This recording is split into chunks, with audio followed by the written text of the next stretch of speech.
Welcome to the 110th episode of the So Video Games Podcast, where we talk about any game at all, including new stuff, old stuff, and anything in between. If we are playing it, we will be talking about it. Today we are recording on December 17th, 2018.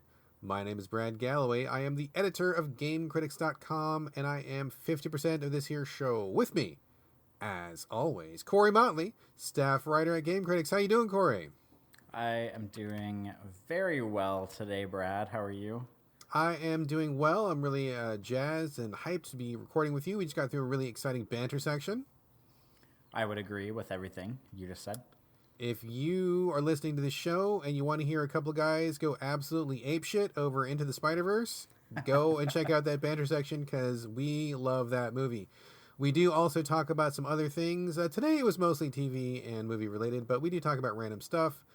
So as always, we are going to talk about games up front, and if you don't want to hear our random bullshit, then please feel free to exit when you hear the closing music. But if you want some extra content that is not necessarily game related, please stay tuned after the closing music. But that's about it for housekeeping and notes. Anything before we roll ahead, sir? For once in my life, I don't think I have any housekeeping notes. Same here. I say let's cut the fat and get straight to the games. You are up first today, sir. Games chat, you have listed a game which I was confused by. I didn't know if you were telling me about a person. Was it a thing? What's going on? I'm confused. You're going to be talking about a game called PaulPaul. Paul as in P-A-U-L, like the name of a person. PaulPaul. I've literally never heard of this game. Please tell us what it's about. Where do you find it? What is even going on? I suspected that you would not have heard of it, because over the weekend, on Friday night specifically, I was home alone, and I didn't have anything to do, and I was bored, and I couldn't figure out what to do with my life, and every once in a while when this happens, I jump on, I just look at video games, really, and specifically, I went back to, every once in a while I talk about the game store platform, Itch, which is kind of like, you have Steam, then you have Itch, and I don't even want to get into it, but there's a lot of stuff going on right now with Epic Games opening their own game store and Discord opening their own game store, and I'm not getting into that, but I went to Itch because I remembered that the last time I went there, I had looked through their VR section and had found a bunch of VR games that, were small and experimental and stuff like that, and most of them are free, which of course, I'm always up for a free game, and I am going to double dip my ass off this week because not only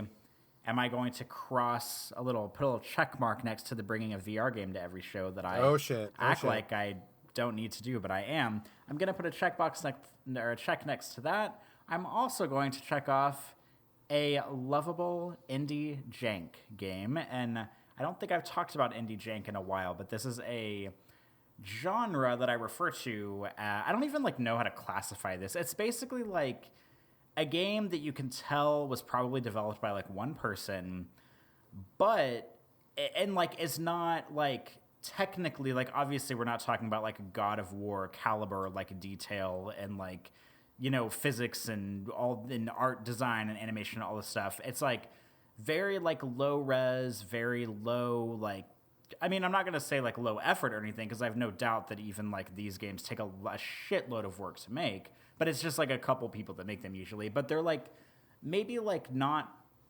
super well produced, but they're interesting because they feel different than a lot of the stuff I play. And they feel kind of artsy, for lack of a better word.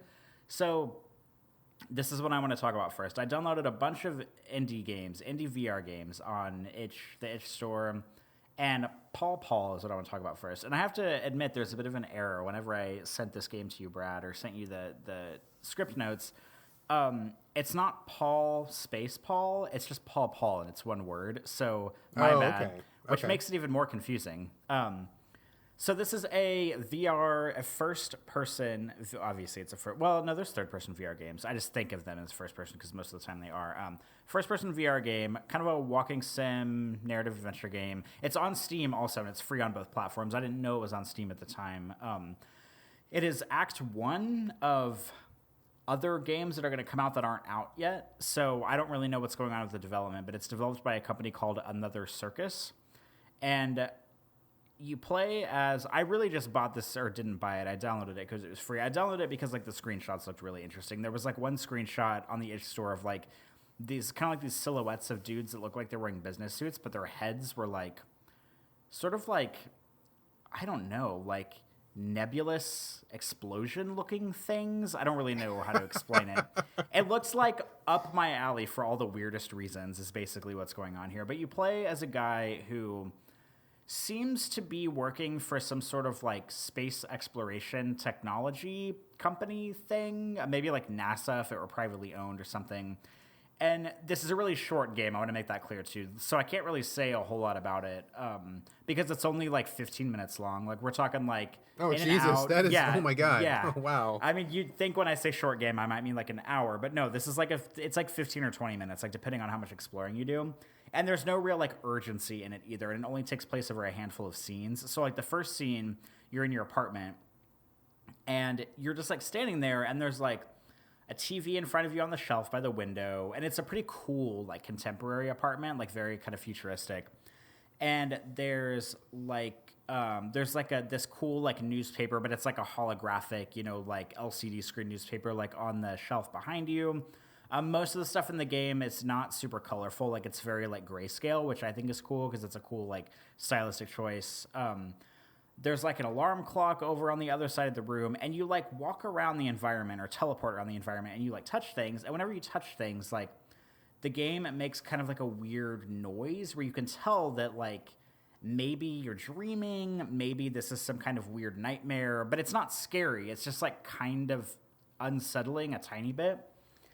And you end up going out the front door of the apartment, and then it teleports you into this like, I don't know, I guess like a lab, if you will. And, like, you do some stuff in the lab. I don't really want to, like, dive into it because I don't want to give a lot of it away. But the thing that I thought was really the most fascinating scene in the game to me is you end up, for reasons I don't even really know, so I can't even really disclose, you end up in, like, a space station doing, like, I guess you're, like, an astronaut doing, like, a space exploration thing. And they, like, pull you out of your kind of, like, cryostasis chamber thing. And it's just you on the station. There's nobody else here. And when you step out, and keep in mind this is in VR, and when you step out onto like the ledge of like the little platform that you're on, that you come out of the cryostasis thing, there's like a giant window. It reminds me a tiny bit of Tacoma because, you know, you're in space and there's like a giant window and you can see, I don't know if it's like Mars, but it's like a big red planet out there, and it just looks really grand and really incredible. But it's kind of hard to tell how you're supposed to get around the environment because it looks like you have to like jump off this ledge. And it turns out that the environment you're in, the space station, is basically like a cube. And instead of it being a flat floor plan because, you know, that's sort of how we think of places, like in stories, if you will, like a house, every surface, like all four surfaces of the cube, you know, the two of them are windows, so the other four are actually the rooms, and it's kind of like one giant open room. So like if you're like standing there, and if you look straight up, the bedroom is like directly above you, and you can like point the teleporter up there, and it like teleports you up there. And then like if you look left and right at the wall, so left and right of you, one is like an office and one is a kitchen, and like one has the little cryopod thing. So you end up like, I mean, I guess this is how you would move in space. I didn't really think about this because I've never played a VR game in space before, but you like end up teleporting like up and down, like to the ceiling, and then to the floor, and then to the wall, and then to the other wall in order to get where you need to go. And there's like in the kitchen area, there's like cups on the counter, and you can pick up the cup, and it's just like space. You like throw it in the air, and it like delicately sort of floats and like bounces off things. And this is like a really stupid, I guess like revelation, but I had never played anything quite like this in VR. And so whenever like I finally understood like the lay of the land on the space station, it really like made a lot of sense to me, even if it didn't initially. But it felt really cool just like being in that space in a VR atmosphere. And you're also not floating, like the astronaut is physically not floating in space, because I think that would probably make me throw up. So they were smart enough to like not make that a thing. He must be wearing some kind of like fancy boots or something. But the game is short. I don't really like know all about what's going on in it. So it's kind of one of those weird games like North, or like, I mean, there's probably like a dozen games that I've talked about so far that fall into this weird category of really like ambiguous sort of narrative adventures that I don't really know what's going on. But like the art design and like the pace and the mystery is enough to keep me interested. And at the end of it, there's a part where it kind of like leads you to believe that you need to like go to the Twitter account for the development company, which is called Another Circus again. And I was like, ooh, I bet I'm going to like log onto their Twitter and then it'll like give me a clue on how to like get somewhere else in the game or something like that, or like unlock some kind of secret. And sadly, I don't think that's actually the case. I looked at their Twitter account and did not see any like clues on how to get anywhere. So it must be like a pretty like streamlined narrative adventure, and they must be just trying to like market themselves in the game, which I mean isn't the worst idea because I went there and I looked at them and looked at some of their stuff. I'm interested to see what comes out in the next acts that they publish. I don't really know what else to say about this game. I don't think there's a flat version. I think it's VR only. It is free, so like if you have a PC and you have VR and you don't want to spend money on a game, it's free, it's short, it's really interesting, it's weird. I don't really know what else to say other than I enjoyed it, and maybe I'm trying to like use our platform with our millions of listeners to shed a light onto this tiny little development company. But I like this game. It's called PaulPaul. It's weird. It's right up my alley in a weird indie way, and I just like everything it's doing, even if it's only like 15 minutes long. So, a couple of things. First off, why is it called PaulPaul? Do they ever explain that? I think the main character's name is Paul, and right when you teleport into the game, it's whenever he like wakes up in his apartment, you can like hear like somebody saying his name, and it kind of like wakes him up in a way, and that's like the first thing. So I think it's his name. I don't know if his name is actually like PaulPaul, like first and last name. Probably not. It's probably just like an artsy, I don't know, take on his name. But every once in a while you hear someone saying his name and it sort of like breaks you out of a trance in a way. But it's like not clear who is saying it. So that kind of makes it weird too. But that is what I gather from playing it. Interesting. Okay. I mean, not to be like that guy, but I guess I am that guy. I mean, this sounds fine enough, and I mean, what you're describing about the movement sounds kind of cool, but this sounds just like one of 1,000 tech demo VR games where it's just like super short, and they do one cool thing, and there's not really a lot to it, and it's just, hey, VR. I mean, is that pretty much what this is? Because that's exactly what it sounds like. Well, I think to me, and I'm not trying to defend this game, because if this felt like tech demo bullshit, I would be the first one to come on the show and be like, yeah, it feels like tech demo bullshit. This doesn't actually feel like tech demo bullshit to me, because it feels like something, like even if I didn't discover this in VR and I played it on a flat screen, like it would be something I would still be into, because it just feels weird and it feels different, like in a way that North felt to me, where like, you don't like totally know what's going on. You're just kind of exploring the environment, and you know, there's kind of like weird figures that are kind of human-like, but not entirely human-like. And it's just like dangling that carrot in this weird, like absurd sci-fi universe enough to keep me interested. Because like most of the time if a game feels like a tech demo VR game, it just has like one really stupid hook. Like it'll be like, oh, you shoot a gun at these targets, or you're throwing knives. And like, there's really nothing more to the game other than just like the mechanic itself. But in this game, it's like, there's an actual like kind of like weird narrative thread that you're following that's sort of like ambiguous. And it feels like it's built like story focus, and that it wasn't somebody coming up with a fun VR idea and then, you know, making a one room game around it. So it doesn't feel like a tech demo, but it is short enough, you know, to maybe give that impression. But I don't know. I really just want to know what they're going to do in the future, because I don't know if they're going to do like 3 or 4 acts, or if the second act is going to be like, you know, an hour long instead of like 20 minutes long or something. I'm not, because it hasn't really set up like a really solid like core narrative. You know, it doesn't give you like a backstory on this character. It just kind of like puts you through these scenes, kind of like Virginia in a way. It just kind of like fast forwards you through these scenes and lets you experience them in a weird way, and then just kind of like takes you to the next one whenever you're ready to go. But it doesn't like really hammer home any narrative threads, and I am okay with that, because the game is weird enough for me to just appreciate it on that level. Like it doesn't have to give me like, you know, a novel of story, but it doesn't feel like a tech demo to me. Okay, fair enough. All right, this was PaulPaul, all one word, and this is available. You got it on the itch store, is that correct? Yeah, it's on itch and it's on Steam. I didn't realize it was on Steam at the time when I got it on itch, but it's free on both, so you can get it either or, and it will not cost you a dime. All right, cool. Let's move on. So I was originally going to be talking about how much I really hate Smash Brothers Ultimate, but Oh, have you been playing it? I mean, sort of. I mean, not to make too much of a digression here, but I kind of got caught up in the hype. I haven't played Smash since the first one, which was I think like 18 years ago or something like that.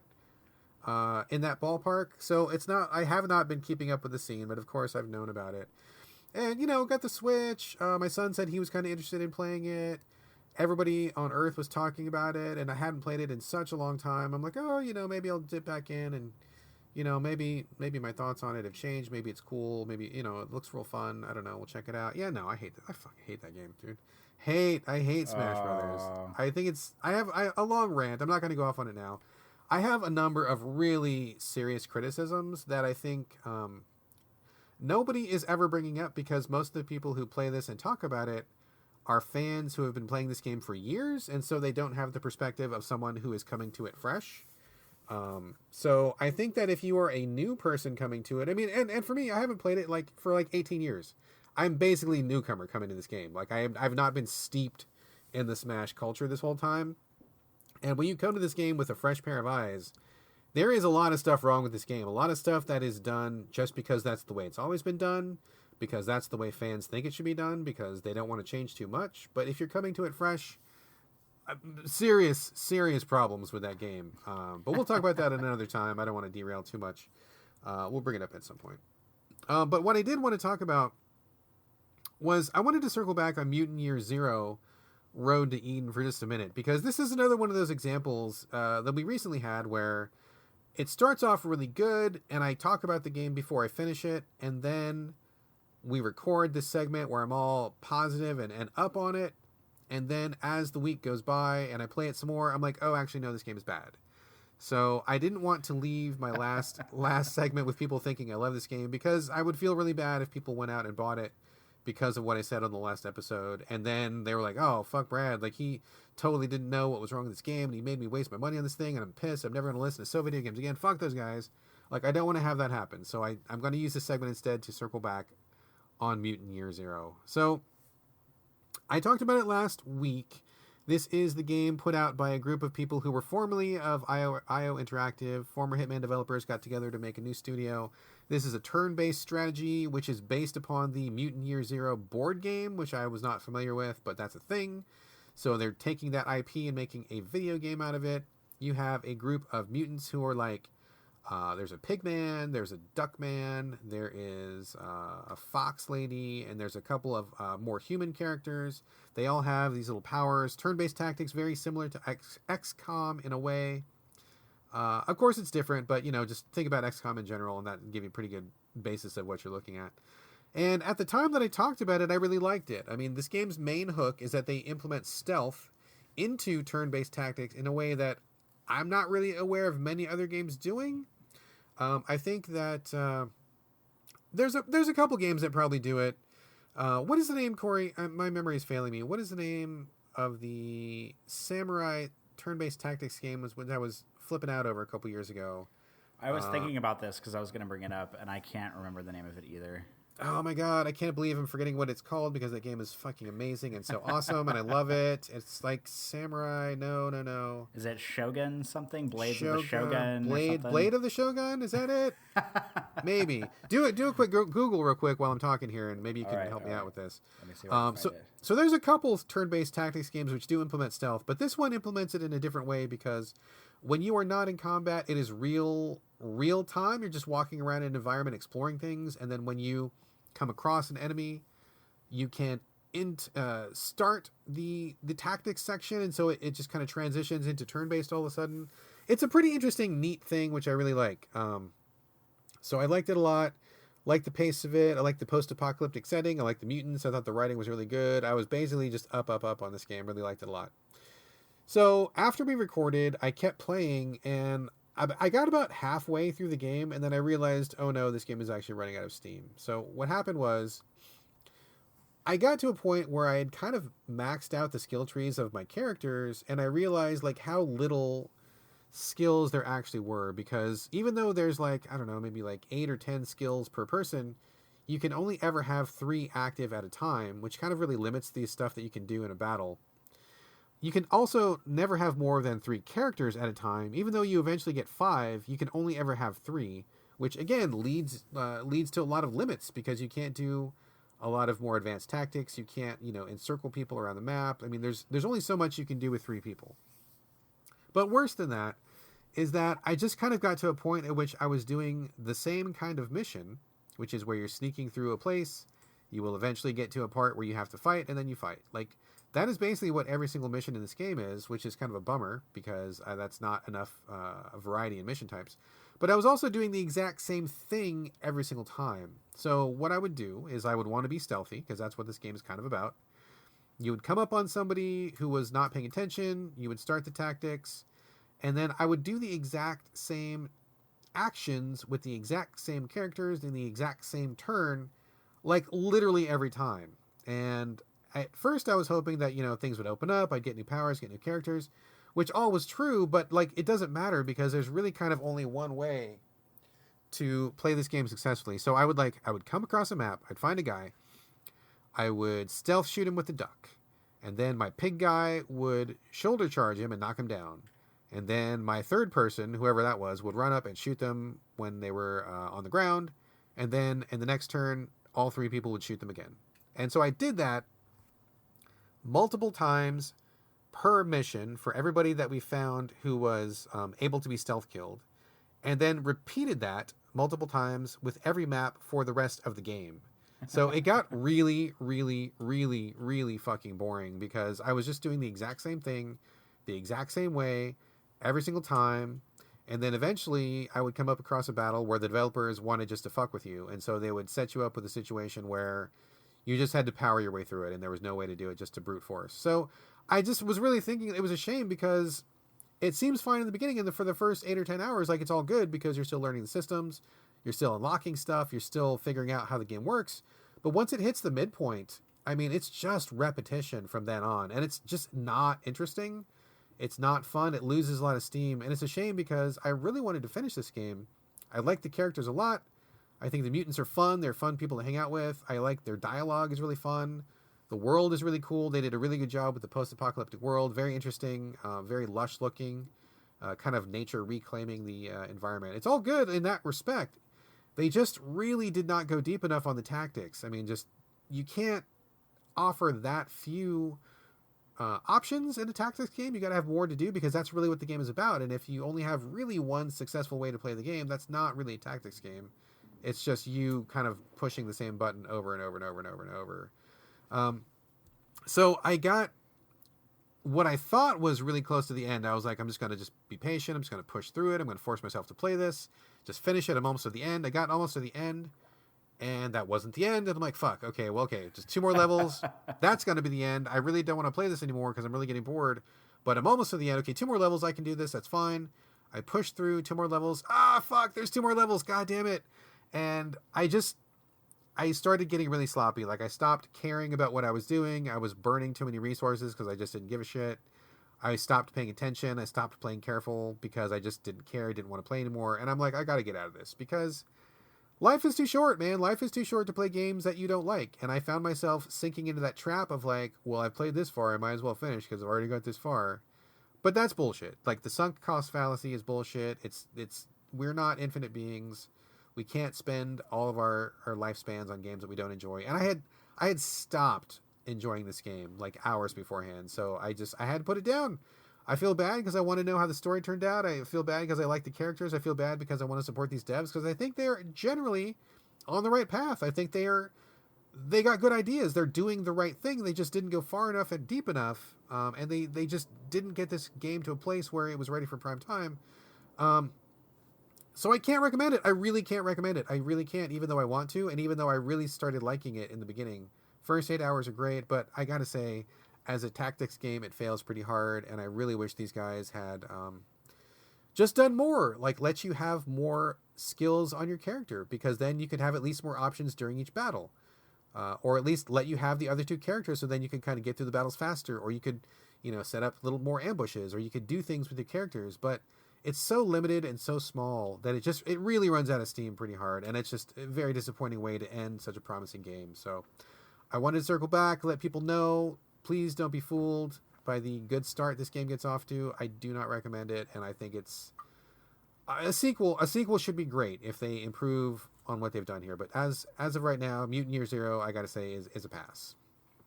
Okay, so I have a few things to say. First of all, Shadow Tactics: Blades of the Shogun. Thank you. That game's fucking amazing. Yes. I thought of the subtitle, but not of the actual Shadow Tactics. There you go. Yeah. Thank you.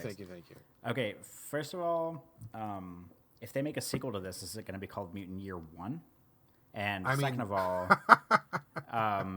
this sounds, spoiler alert for anybody who's planning to listen to the next episode, I had this exact same experience with a game that we are going to talk about at length in the next episode. So just get ready for that, which I will not say what the game is, and I will not spoil it here. But I very recently have gone through that basically exact same mindset where a game started out really good, and I was like, all right, this is cool. This is going places.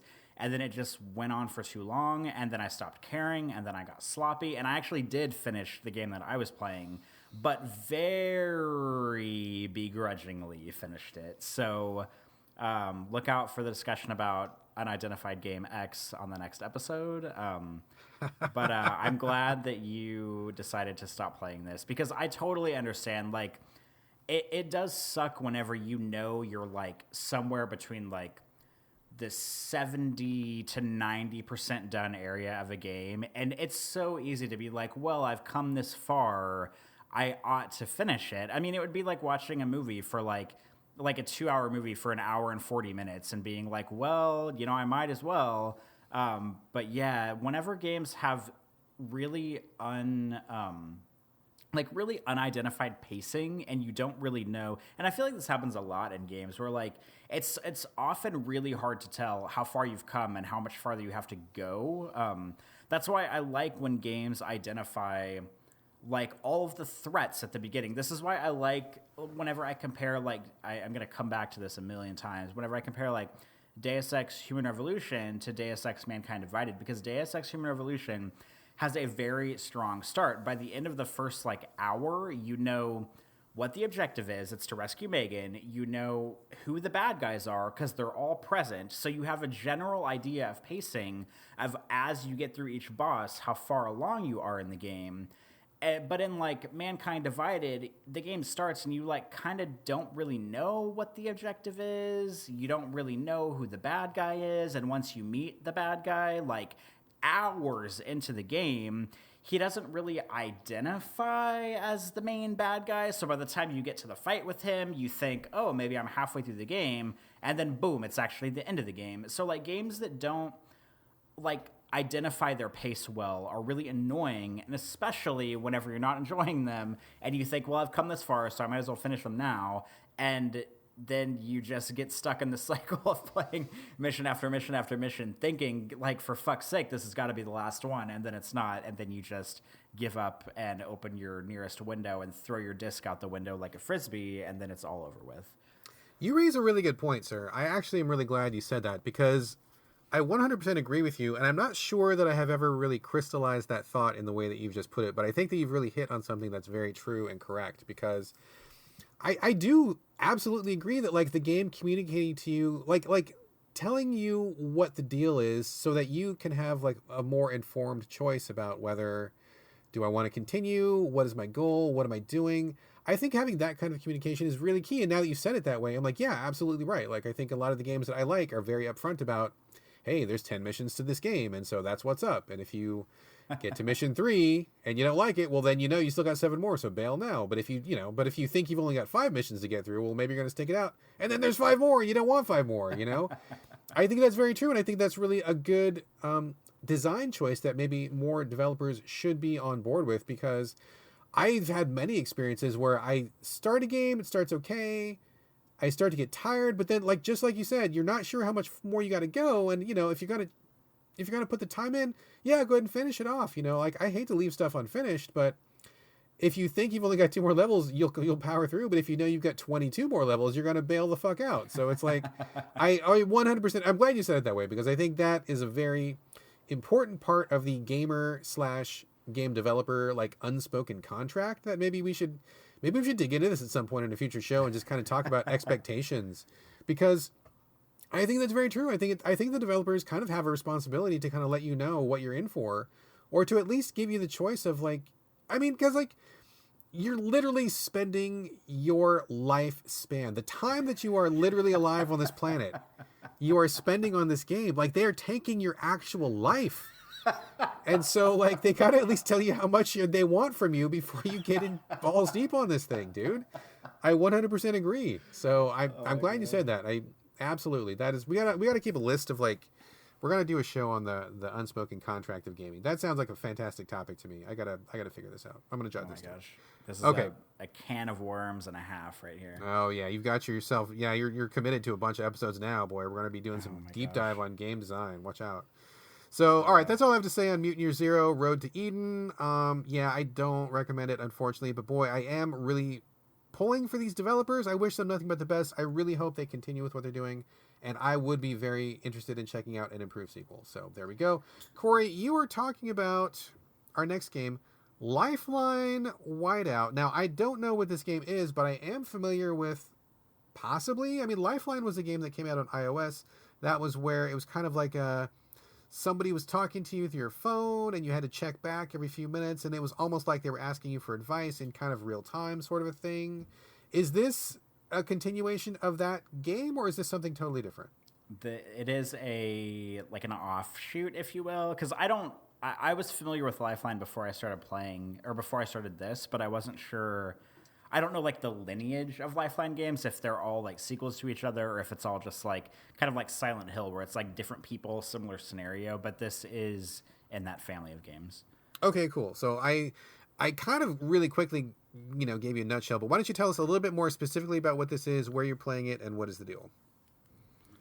Well, Brad, you and I have talked about this briefly, but for people who have not listened to the Banter, which I'm guessing everybody who's listening to the show right now has not listened to the Banter because it's at the end of the show. I recently have found myself in the company. I don't know what the word I want to use is. In the possession, that's the word I want to use. Recently found myself in the possession of a Series 1 Apple Watch for, a wearable tech watch that pairs with an Apple iPhone. And so I was thinking to myself, in the spirit of experimentation and in the spirit of video games and in the spirit of stepping out of my comfort zone to try things I don't normally try, let me see if there are any games available on the Apple Watch. And as it turns out, there are. I don't think there are a lot, but there are. And the Lifeline series has made, I'm not going to say made the jump to Apple Watch, but it has made like there's a version that you can play either on your phone or your watch at the same time. And so me, with all my pretentiousness and my now owning an Apple Watch, and I want to be clear, listen to the Banter, because I tell the story about how I came upon owning an Apple Watch. I swear I didn't murder someone and take it off his wrist. I didn't do any of that. I didn't steal one. I didn't, pull off a heist in a Best Buy and steal one. But I have one, and so I thought I would try to download a game for iOS for an Apple Watch and see what it does and see how it works, I guess. So I kind of settled on Lifeline because I was kind of familiar with it. Like you had been talking about just now, I have never played a Lifeline before, but the gist of a Lifeline game is basically, it's sort of like a text adventure where like you open your phone and someone is sort of like in a dire situation. Maybe they're like stuck on a space station, or they're stuck in some like alien colony. I don't really know any of the concrete storylines for any of them because I haven't played any of them. But generally, it's like a person in crisis. Their only line of communication is to you. They send you these like text messages over the game, and then every once in a while they come up to a binary choice, and you basically help them decide like, oh, do you want to go down the hallway or do you want to go up the stairs? And you like help them decide. That's sort of the gist. But kind of the cool thing about it being on a mobile phone is that like if you have notifications on, the character will literally like not like literally text message you, but like the notifications will come up very similarly to how text messages do. And then you can just open the text message, open the app, and you'll see where they are and see what they're talking about and see what they're doing. And they generally send you like a handful of texts at a time, you know, saying like, oh, well, I went down this hallway and I saw that. I went down this hallway, I saw this computer panel, and then, oh, which button should I press, the red one or the, you know, yellow one or whatever? And then you help them decide. The watch version is very similar. So the story behind Lifeline Whiteout, which is, I think there's a few on the watch, but I chose this one because I think it had better reviews or something than some of the other ones that are compatible with the Apple Watch, is you play, or you don't play as anybody, you play as someone staring at their watch, and the person who is contacting you sort of like wakes up in like this kind of like snowy tundra area. I think they were part of like a crash, like a car crash or something, and they don't really know where they are. They think maybe they're in Alaska. They think they could also be in like Siberia, but they wake up, they're in this crash. They don't have a whole lot of like snowy armor on. They basically just have this like lab tech suit on. They're trying to get out, trying to figure out who they can communicate to through some like radio, and it ends up being you. And you can play it, the version that they have on watch, you can play it on your phone or you can play it on your watch. And the cool thing is, like, if you turn notifications on, it'll just like pop up on your watch. And so I was thinking like, oh, I'll try this. You know, I'll be sitting at my computer at work or something that I can just like, if I feel the alert go off on my wrist, I can just like look at it, kind of scroll through a few of his messages, and then like press the button to decide on what I want him to do, because it's, you know, what the watch has a touchscreen. So this experiment was all well and good until I discovered that I don't know if this is my fault. I don't know if this is the game's fault. I don't know if because I have the oldest version of an Apple Watch, if it's that fault. The version that I have, Lifeline Whiteout, and the Apple Watch that I have, which is a Series 1 42 millimeter, they don't really work that well together. Like, the whole thing is supposed to be like the notifications pop up on your watch. You're supposed to scroll through them. You're supposed to tap on whatever thing you want them to do. And then, like, the guy will either respond immediately or sometimes it'll be a few minutes if he's doing something. And I could not get the notifications to pop up on my watch. And I don't know why, because I went into the game on my phone. I turned the notifications on. I went to the Apple Watch app on my phone. I found the game in the list of notifications on there, and I turned the notifications on. So, like, if I open the app on my watch, I could find usually the newest responses on there and scroll through them if I wanted, but it would rarely actually pop up on my watch. And the whole point of an Apple Watch or a wearable watch, or, you know, whatever brand of phone you have, is that basically instead of all the notifications pushing to your phone, they push to your watch instead, or to your wearable, whatever tech you have. So, like, basically the game doesn't work. Like, partially. It doesn't really work on the watch. Like, I have to go in and look at it, unless I'm just missing some crazy, setting that I don't realize I'm missing. But I am here to report that at least it works on the phone. So I kind of played it a little bit on the phone. I played it a little bit on the watch. And, I mean, it's kind of a choose your own adventure. You're guiding the person through all these scenarios. I mean, it's kind of like you don't really know what to say. So I'm just like taking my best guess. Like, he's like, oh, I saw a helicopter crash over here, but also there's a structure a few miles away. Like, which one should I go to? And I'm like, we'll go to the structure. And then he's like, oh, I don't know. That's kind of dangerous. The helicopter crash is closer. Maybe I should go to that. And I'm like, well, fine. If you're going to argue with me, then go to the fucking helicopter crash. Like don't ask me what to do, then argue with me, dude. So, but he only does that sometimes. And then, like, he'll get to the helicopter crash. And, like, he got to, and I, like, this is going to be, like, a mild spoiler, but, like, the game can end in, like, a million different ways. So I don't really think this is that big of a spoiler. But if you're worried about being spoiled on Lifeline Whiteout, of all things, maybe, like, fast forward the show, I don't know, a minute or two. But I was, like, checking my phone last night, because it's kind of fun, like, when you think, like, oh, I wonder what he's up to, and you just, like, open the app on your phone if you're, like, microwaving dinner, you know, it's just, like, a really, like, short commitment, and that's something I like about it, too, is, like, usually it takes about 1 minute to make, like, a couple of choices, and then he'll be busy, and then he'll, like, text message you 5 minutes later, and then you can either jump in immediately or not jump in, because there's no time commitment. It's not like if you take too long, he dies or something. But, like, last night, I, like, opened my phone, and he was, like, he had sent me all these messages, and he's, like, talking about how, like, the fire burned out, and he was using it to keep warm, and, like, he was getting numb, and, like, couldn't feel his legs, and then he died, and I was like, what the fuck, man? Like, I thought I was getting somewhere with this guy, like, getting him to the helicopter, getting him into, like, the warm fire, and then he, like, ended up dying or something, and so once he dies, you can like rewind the game in a way. Like it gives you the option to kind of go back through different scenes.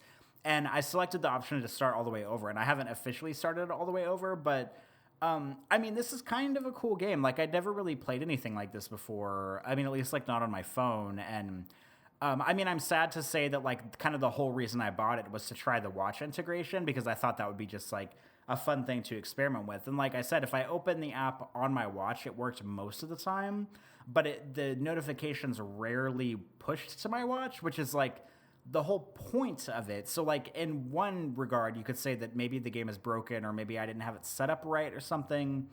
But I mean, at least it worked perfectly fine on my phone. So like all was not lost. I mean, I do plan on starting the game over and just kind of like trying to direct him to go somewhere else or direct him down different paths that I didn't do the first time.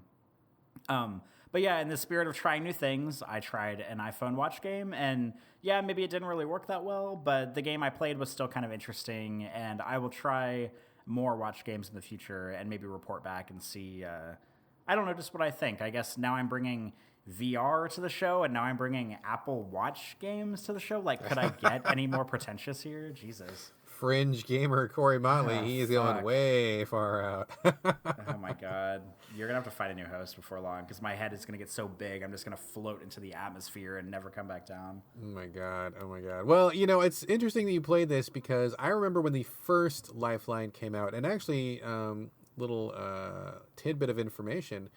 Good friend of the show, Carlos Rodella, actually worked on the PR team for Lifeline back in the day. I knew that. I did. Yeah. He did. So, yeah, I played the first Lifeline when that was kind of a new idea, and it was for Apple Watch. Like I think it came out the exact same time the first Apple Watch came out. So there was functionality there from the start, but I played it on the iPhone, and it was basically the same thing. It was about, you know, you're stranded on an alien planet. Your iPhone is getting messages through the magic of out of video games or something, and so you know. They would send you the messages. You'd have to respond back to them and so forth and so on. It's a cool thing. Like, I think it's cool to do it once. But after Lifeline came out, it got really, really popular for good reason because I think it was a cool experience. But, like, a bunch more sequels came out. There was a lot of wannabes and a lot of other games followed in that example. And I have to say, I am just 100% not on board with a game that demands me to get back to it in real time. I have a life. I have things to do. I have kids, I have a job, I have responsibilities day and night. Like, I don't need a fucking video game putting demands on me. So it's like, I stopped playing all of them after the first one. I think they're cool. I recommend everybody do them once, but after that, I'm like, I'm done. And anytime some game says there's a real-time element where like the clock keeps going even when you're away from the game, I'm like, I'm out because I just don't need that stress in my life. But sounds okay. Sorry your pal died. One of the neat things about these games, and you can tell me if this is true or not, is they generally write the protagonist with a gender neutral name so that it's kind of up to you to decide whether the person is a male or a female or something in between. Is that also true here? I think that's true, and I thought about that a minute ago because I kept calling him a man. So I guess in my like sexist brain, of course, I was assuming this was a guy because a woman would be too smart to be, I don't know, caught out in the snow, you know, with no gear on or something like that. But I'm pretty sure it's like an initial and a last name, so it really could be anything. Wow, check those preconceived notions. Ouch. I know. Oh, my God. I'm just as guilty because when I played the first Lifeline, I think the person's name was like Alex, and I think I went through like 75% of the game thinking it was a guy until I realized, wait a minute, they actually didn't say whether it was a guy or girl, and I realized I had been assuming, so I was just as guilty of it too. But I think that is one kind of neat thing about that series. It seems like they are always intentionally writing it so that you just either don't know or it's not important to the story, or you kind of just in your own head decide. Kind of a neat factor. So I guess if you want to think about that character, whatever way you want to think about him, it's possible. So that's cool. All right, sounds good. Hopefully you'll have better luck on your next run, and let us know how that turns out. I will do that. All right, cool. We have 2 more games to cover. I'm going to cover something that just came out recently called Below. This comes from Cappy Games. I'm a big fan of Cappy Games. It sounded like you said blow, like cocaine. Blow, we're talking about cocaine. I just did a giant pile of the white stuff, and I am flying high right now. No. Below, Below, Below. Comes from Cappy Games. It's out on Xbox exclusively for console. I think it's also on PC. This is a real-time, top-down, dungeon-crawling roguelike. So you may think That this would be a game I would be incredibly into, obviously. Not at all. But it would be something that I would be incredibly into because that checks all of my boxes. And let me give you some backstory. Have I talked about this game before? I probably haven't, huh? Well, no, because it's. I don't think you have, because it's. Well, I mean, you might have like talked about it coming out before, but I remember on the show specifically, you had talked about how Cappy Games had never put out a bad game before. Is that correct? That is basically correct. Yes. Okay, and that you'd loved everything they'd put out. So I was. When I knew, because I wasn't familiar with anything they had put out off the top of my head, but I remember seeing tweets about this and thinking, I wonder if they'll keep up their streak of perfect games for Brad, but I guess you'll let us know. I will spoil you right now. They don't keep up that streak. There's two developers, Cappy Games and Drinkbox Studios. Both of those people had an incredible track record of me loving every single thing they've ever done. But they both have broken their streak. So, I mean, that's fine. No one's perfect. Both had a tremendous library of games. I still love them both. So it's not like I'm bashing them or anything. But yeah, I think the time when I can buy any game just based off a developer's reputation and be fine with that is kind of over. But so let me give you some backstory. I first saw this game in 2013. So literally 5 years ago. Oh my gosh. It was on display at the Penny Arcade Expo in Seattle. And I did not even own an Xbox One at that time. I saw this at PAX, and I'm like, wow, this looks dope. I love Cappy Games. I love dungeon crawlers. I love top-down action. This looks 1,000% my jam, and these guys make great things. I gotta play this game. So this was one half of the two games that I bought my Xbox One for. It was Below, and I bought the other one was D4 from Swery65. And you know I'm a big Swery fan, so... when I saw both of those games being exclusive to the Xbox One, that was enough to get me to buy the box back then. Joke's on me, though. That game did not come out for 5 fucking years. So I could have waited a real good long time. I could have gotten a real good deal on my Xbox One. I could have bought the Xbox One S. I could have bought the Xbox One X. And I still would have bought one of those things before this game came out. So I'm the sucker in this equation. Anyway, that was where I know Below from. I was always puzzled because it disappeared, and Cappy are really good. They put out a game, they market it, it comes out, everything's fine. They're real stable, real predictable studio, and this one just vanished, and I thought that was really bizarre. I don't know exactly the story behind it. Whatever. It kind of is beside the point. But bottom line, this game has been whispered of for 5 years. It finally appeared last week. I got a code from the developer, so full disclosure, I'm playing with a free code from the developer. And I gotta say, man, like, it was just not worth the wait. I don't know why this game took 5 years to come out. I'm really disappointed in what it is. I actually quit playing the game last night because I got really mad and frustrated at it. So it's a top-down dungeon crawler, roguelike, real-time action. It's one of those games where they don't tell you jack shit about anything because they want you to figure it out for yourself, and the mystery is quote unquote favorite kind of game. God, I really love it so much. I mean, a little bit's okay, but they kind of carry it a little bit too far because what ends up happening is you don't even know who your character is, you don't know where you're going, you don't know why you're there, you don't know what your goal is. I mean, obviously you're a person on an island, and literally the only thing you can do is go in the dungeon. So you figure that out pretty quick, but it's like, why? Like, what's the story? Why am I here? Am I rescuing somebody? Am I exploring? Like, there's just no connection, right? And so I need a little bit of character connection in all my games. Like, character is really important to me. I don't like playing with, like, generic protagonists. There's got to be a little bit of flavor there. So that's kind of like one strike against it. Also, the graphics are really, really, really, really small. Your guy is tiny on the screen. I don't have a giant TV, but I have an okay TV, and I couldn't see shit what was going on. Like, I had to scoot my chair like all the way up till I was like sitting basically with my nose to the screen because it was so small. And I think part of it is an artistic choice because you're supposed to feel like a very small, helpless, powerless person in this strange, mysterious island. And that works. I mean, like, the rocks and the dungeon and the bottomless pits, like, it all seems very large and imposing and scary. But the side effect of that is like you can't see shit. It's too small. When you're in the caves, it is too dark, and there's a lot of really small details that are very important to pay attention to. For example, you have a water meter because you get thirsty. You have a hunger meter because you get hungry. You have an energy meter for your lantern that you have, and people tell me that later on there is a meter for your cold, so you get your temperature cold. Like when there are these little mice that you can kill in the game to get food because you're constantly going hungry. They're tiny. They're like little black pixels, and if you're not looking specifically in the right place, you just don't even see them. So like you can miss out on a lot of necessary resources and starve to death. There are a number, like way too many one-hit kill booby traps. You can't see them. They are too small. The level is too fucking dark. And this is a roguelike, so I'm sure you know what it means when you fucking die. Like, you can be very careful, manage your resources. You've got enough food, you've got enough water, you've been very careful about the combat. I literally last night took one wrong step, and it was just a dark area, and I stepped on a dark patch in a dark area.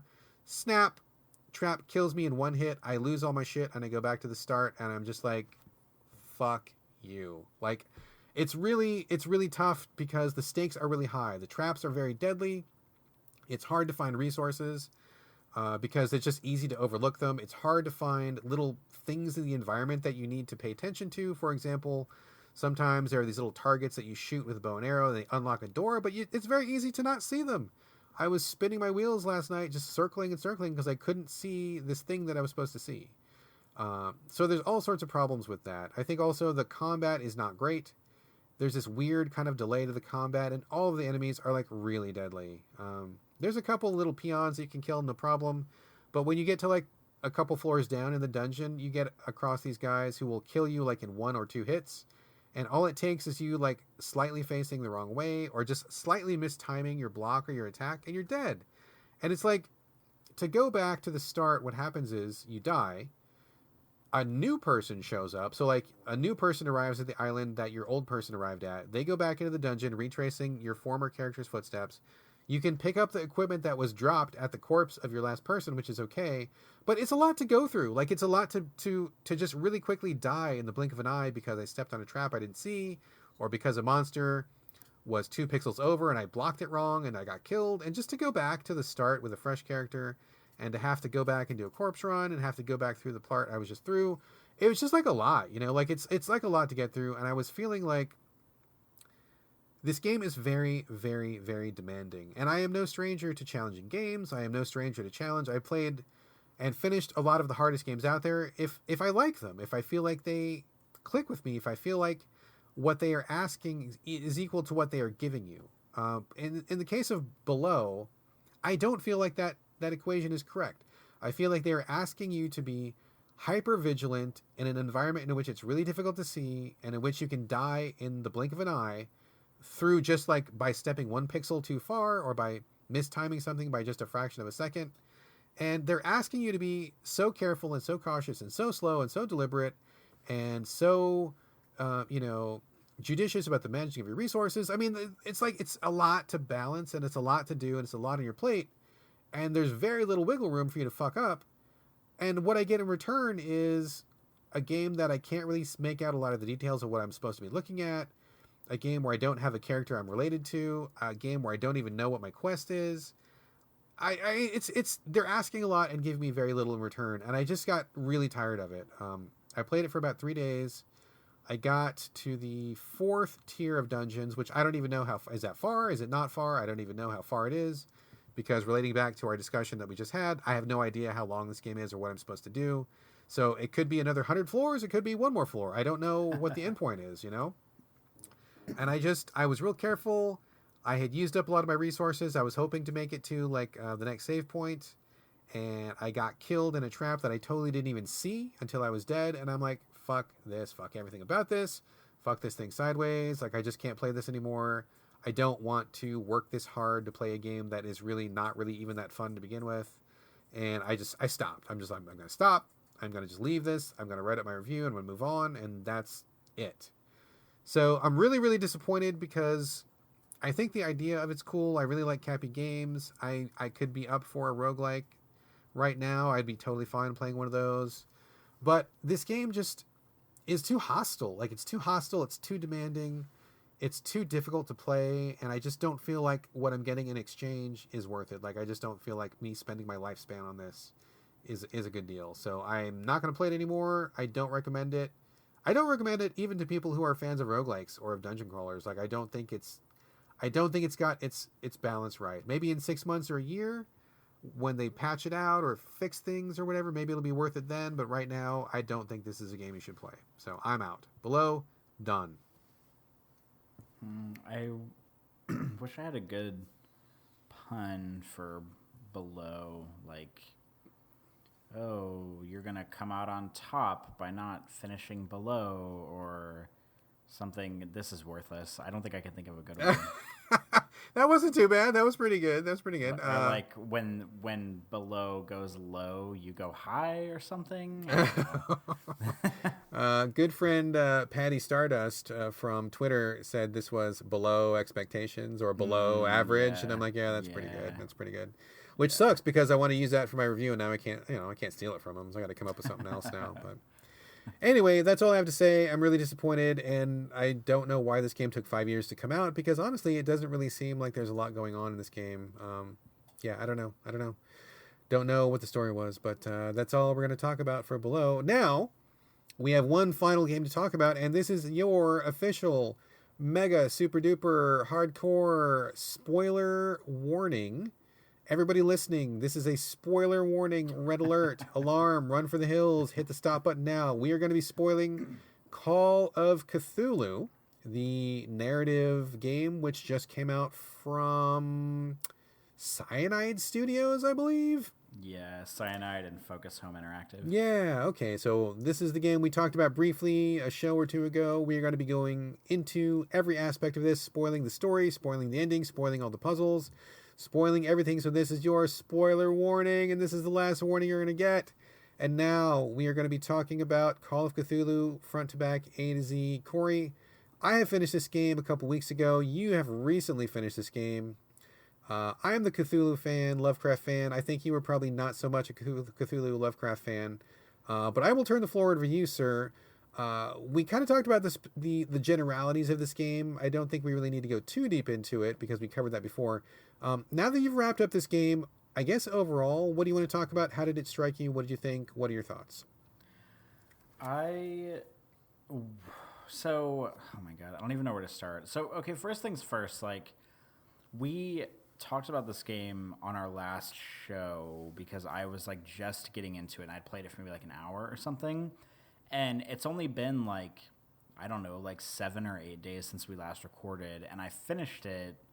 It must have been like the night after we recorded our last show, and it feels like I already like forgot so much about it. Like I didn't really care for it by the end, I guess, is like to like sum this like way up. Like, it's kind of an example, like we've been talking about on the show, of the game that like starts pretty good, but the more I play it, the more I'm just like, okay, like this is it. And I think the thing that kind of did it for me in this game is like it starts, and I realize that this is probably like a summation of the Cthulhu genre, and like correct me if I'm wrong because you know way more about it than I do, but the thing that I think I didn't like about it is that it starts really grounded.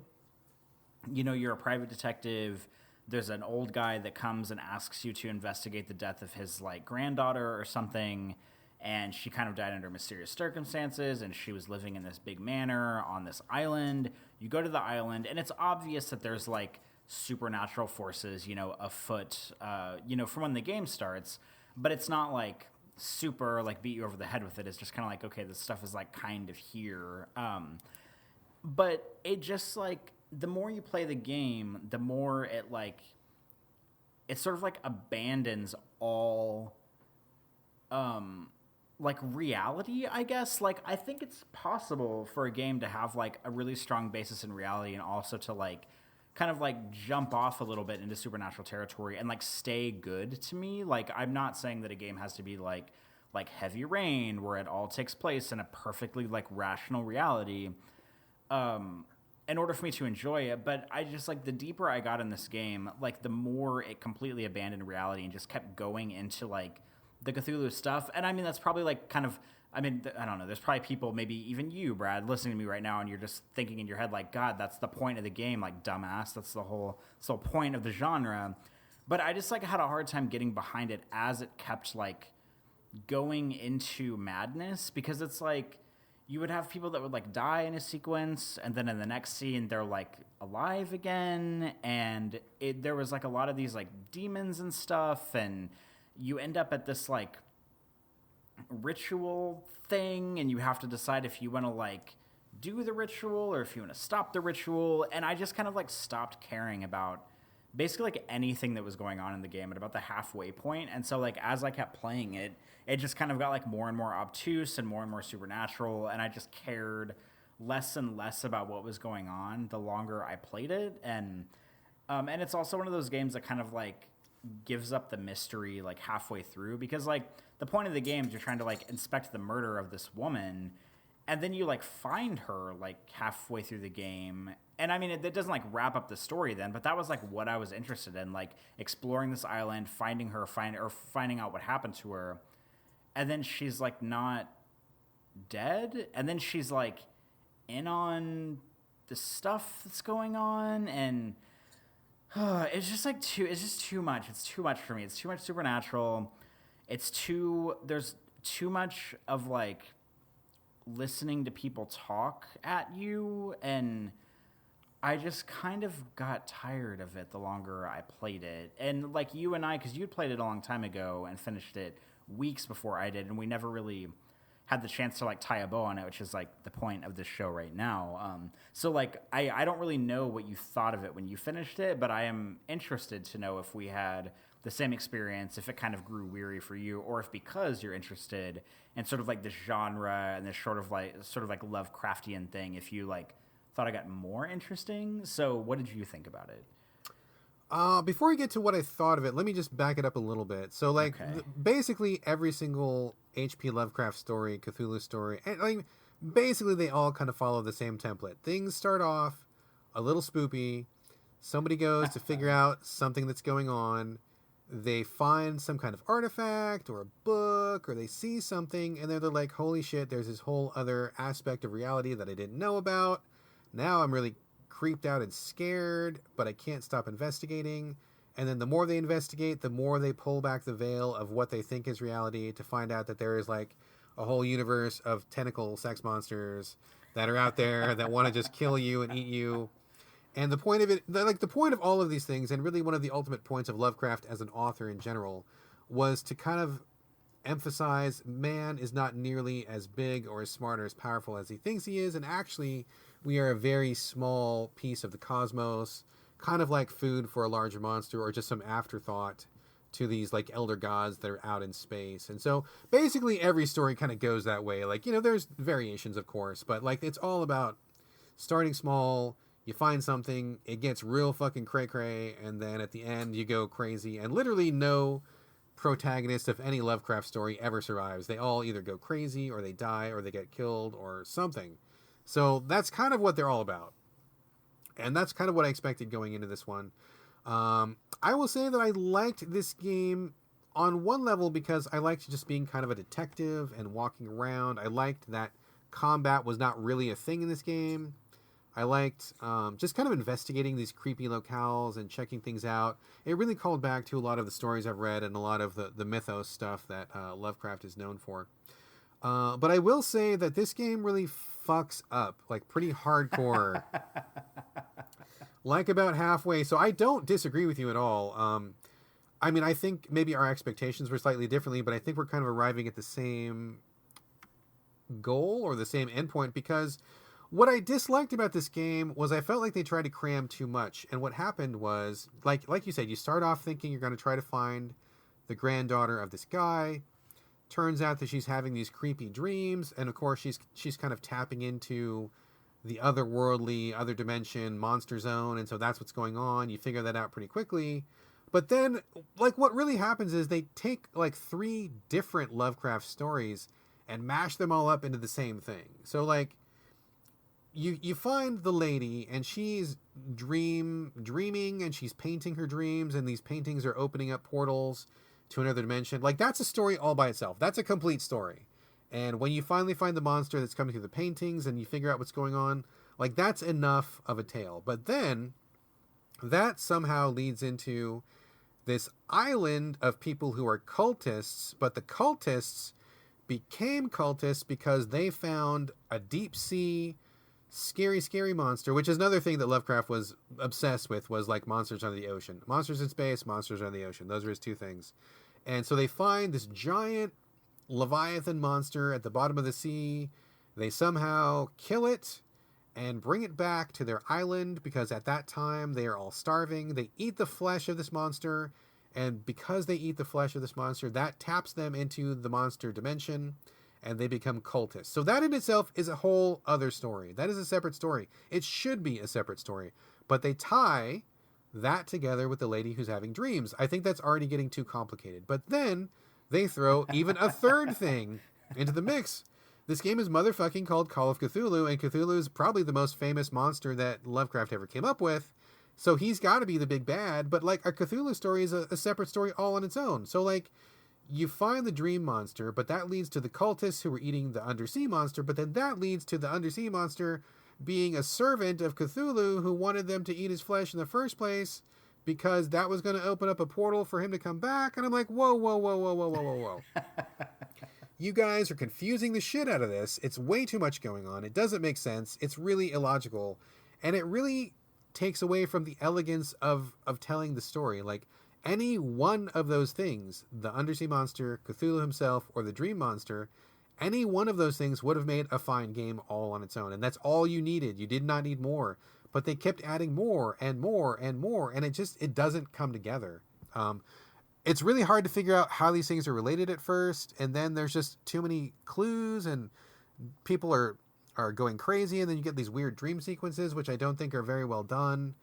You start seeing through people's other characters' perspectives, which I don't think was very well done. It's like they wanted to have like they took one thing from literally every Lovecraft story and mashed it all together to make like this Uber story, which I don't think worked.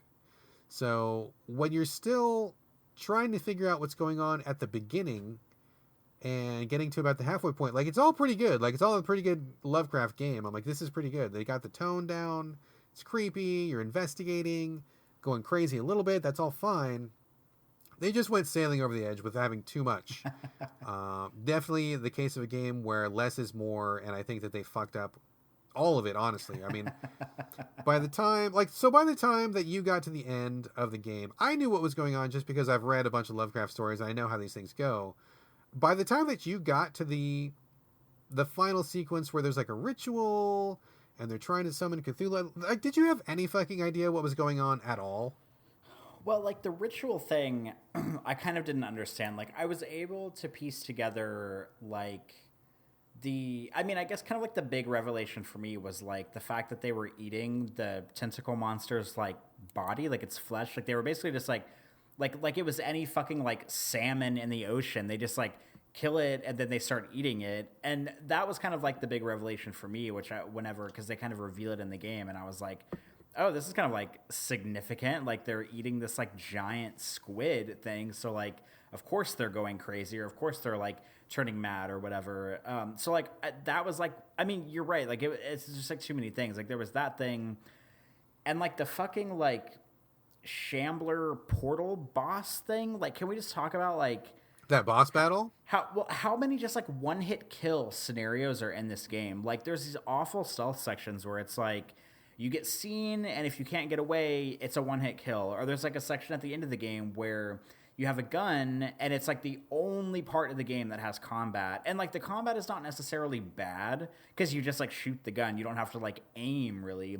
But if any of, like, the zombie cult dudes, like, get you, you die in one hit. There's no, like, defending yourself. There's no shooting them. There's no pushing them off of you. And they're just, like, they're kind of like zombies, and they're like regular people. They're not like giant monsters. So, like, I don't know, there's like a lot of stuff going on, but like by the time I got to the end, which is like the like the seance or whatever you want to, the ritual that they're putting on. Like I mean, I really like didn't know what was going on. I was just kind of like, at that point I was really checked out. I was just going through the motions, and luckily they let you like reload your save right there, because it's one of those games where like you can change like the ultimate ending of the game like in the last like 3 minutes of the game. So like I did it one way and then I just reloaded it and did it the other way just to see like what I could do. And then I like looked at the trophy list, because I always look at trophy lists after I play the games because I don't want to spoil myself on anything. And there's trophies for like avoiding the ritual altogether, and I was like, how the fuck do you even do that? Like at no point in the game did it like present to me that you could just like not do it at all. So I was like really confused about that, unless they were like talking about a different part of the game with like a different ritual or something. But yeah, there's a lot happening here, and not all of it is satisfactory. Yeah, they really don't do themselves any service by complicating things so much. It really takes away from the approachability and the clarity of the story they're trying to tell. I definitely agree with you about the stealth sections. I hated any time that there was a possibility of me dying, I fucking hated it, because it's just, I don't like instant kill. I don't like these poorly done stealth sections. I hated the Shambler part where you're actually fighting the Shambler, which is the dream monster. I mean, did you even figure that out, or did you have to look it up? I was able to figure out that I needed... Okay, so like for a setup on this scenario for people listening, you're basically in like an art gallery in a museum, and this like Shambler monster thing comes out of a painting, and it tries to pull like a Amnesia Dark Descent thing or like a Soma thing where like it one hit kills you, but you can't look at the monster because then it'll come at you faster. And there's these daggers, these ceremonial daggers in different like cases around the museum, like as you would expect, like in display cases. I was able to piece together that I needed to get a dagger and slash the painting with it. I was not able to piece together that only one of the several daggers in this art gallery will work. So like I had to look online and figure that out. But I was luckily like able to piece together the dagger bit. But there's like several daggers and only one of them works. So you either have to go through the cases one by one to find it, or you look up a guide online and you find out which one is there, because it's always in the same spot. Thank God, because if it were in a different spot every time, I probably just would have quit the game right there. But it's hard and it's not cool. Yeah, I was not able to figure that out. I just kept getting killed by the monster, and I got really frustrated, and I was like, am I supposed to escape? Am I like, what the fuck am I even doing here? And I saw that some of those daggers were highlighted, and I tried grabbing some of those and stabbing it. That didn't work. I was like, I don't even know what's going on. I mean, there's actually a note on the floor behind the most prominent painting, but you're probably not going to go there because it really puts you in view of the monster. It's like the most uncovered, most vulnerable place to be. So I never went out there, so I never got the note that kind of told you what to do, and I never figured that out, and I was like, oh my god, this sucks. I hate this section. It's really terrible. Not a fan of that. And there's other parts of the game where I just felt like it just really didn't come together. For example, there's one part towards the end of the game where you have one med kit, and you need to decide like which villager gets it. There's like the lady who's kind of this like bad boss bitch who I guess maybe you can be friends with her. She was just really mean to me the entire time that I played. I really did not like her because we never came to... She was mean to me, but I liked her. Okay. We never came to like this uneasy truce or anything, so I was like, fuck you. But the other choice was this random villager who I had no idea who he even was. And it's like, oh, save me. And I'm like, well, who are you? Why are you the other choice? At least I know who the mean lady is. I've seen her a couple times. I don't even know who you are. Did you find that other guy? Yeah, because when because you find the medical, or I don't know if you find the medical kit first or not, but I remember somebody in the environment telling me like, oh, like Kat is the woman's name, like the bad bitch lady. Yeah, it's like, yeah. Oh, Kat is injured. You need to, like, if you can help her, please help her. And I was like, well, yeah, I'm going to help her. Cause like, yeah, like she's like mean, but I like her. And then like, I went to the docks cause I was just like exploring the area, and I find this like fisherman dude, and he's like, oh, like I can sail us out of here or whatever, like help me. And like, maybe that's the way you can avoid the ritual, is by like healing him and I don't know, sailing away. I don't know, something. And so but I had no idea who he was. And in my mind, I was like, okay, I was like, obviously there's a second medical kit out there. Like, this is what I was thinking. I'm like, there's got to be a second one because you can heal both of them. And then it took me a long time to realize, okay, no, you can only heal one of them. Obviously the game is trying to do this like choose who lives scenario. But yeah, I totally went and healed Kat because like she's mean, but she's like resourceful and she's like cool. She's like a cool character and I like her voice. So yeah, I totally went up and healed her. I would have liked her more if she wasn't like totally aggro to me and like it was like too mean to me the entire time. I did not like her, and I'm like, fuck you, I'm gonna leave you to die. I had figured out there was only you're trying to stir shit up on her island, Brad. Of course she's not gonna like you. Absolutely. I was like, okay, I've only got one med kit. I know that I got to choose between you two, so I don't even know who Fisherman Guy is. I have literally no clue. But I'm going to choose this rando dude over you because I don't like you. But what happens is you give him the med kit and nothing happens. Like, you can't sail away. Like, it doesn't get you a boat or anything. Son of a bitch. Yeah, you just give it to him. He's like, oh, here's this key. And then he just, like, stays there. And you're like, okay, well, I hope that Band-Aid I gave you helped because you still look like you're in pretty bad shape, dude. But whatever. Other parts of the game that I thought were pretty disappointing. I had trouble with some of the puzzles. How did you do on some of the puzzles? I felt like the puzzles were... I mean, the only one I can, like, really remember right now that I felt good about completing on my own was the one in, like, the bookstore where you have to listen to, like, the tapes, like the wax tape things. Because I remember thinking, like, this is almost hard enough for me to be frustrated, but I actually, like, was able to put it together on my own in one try. But I can't really...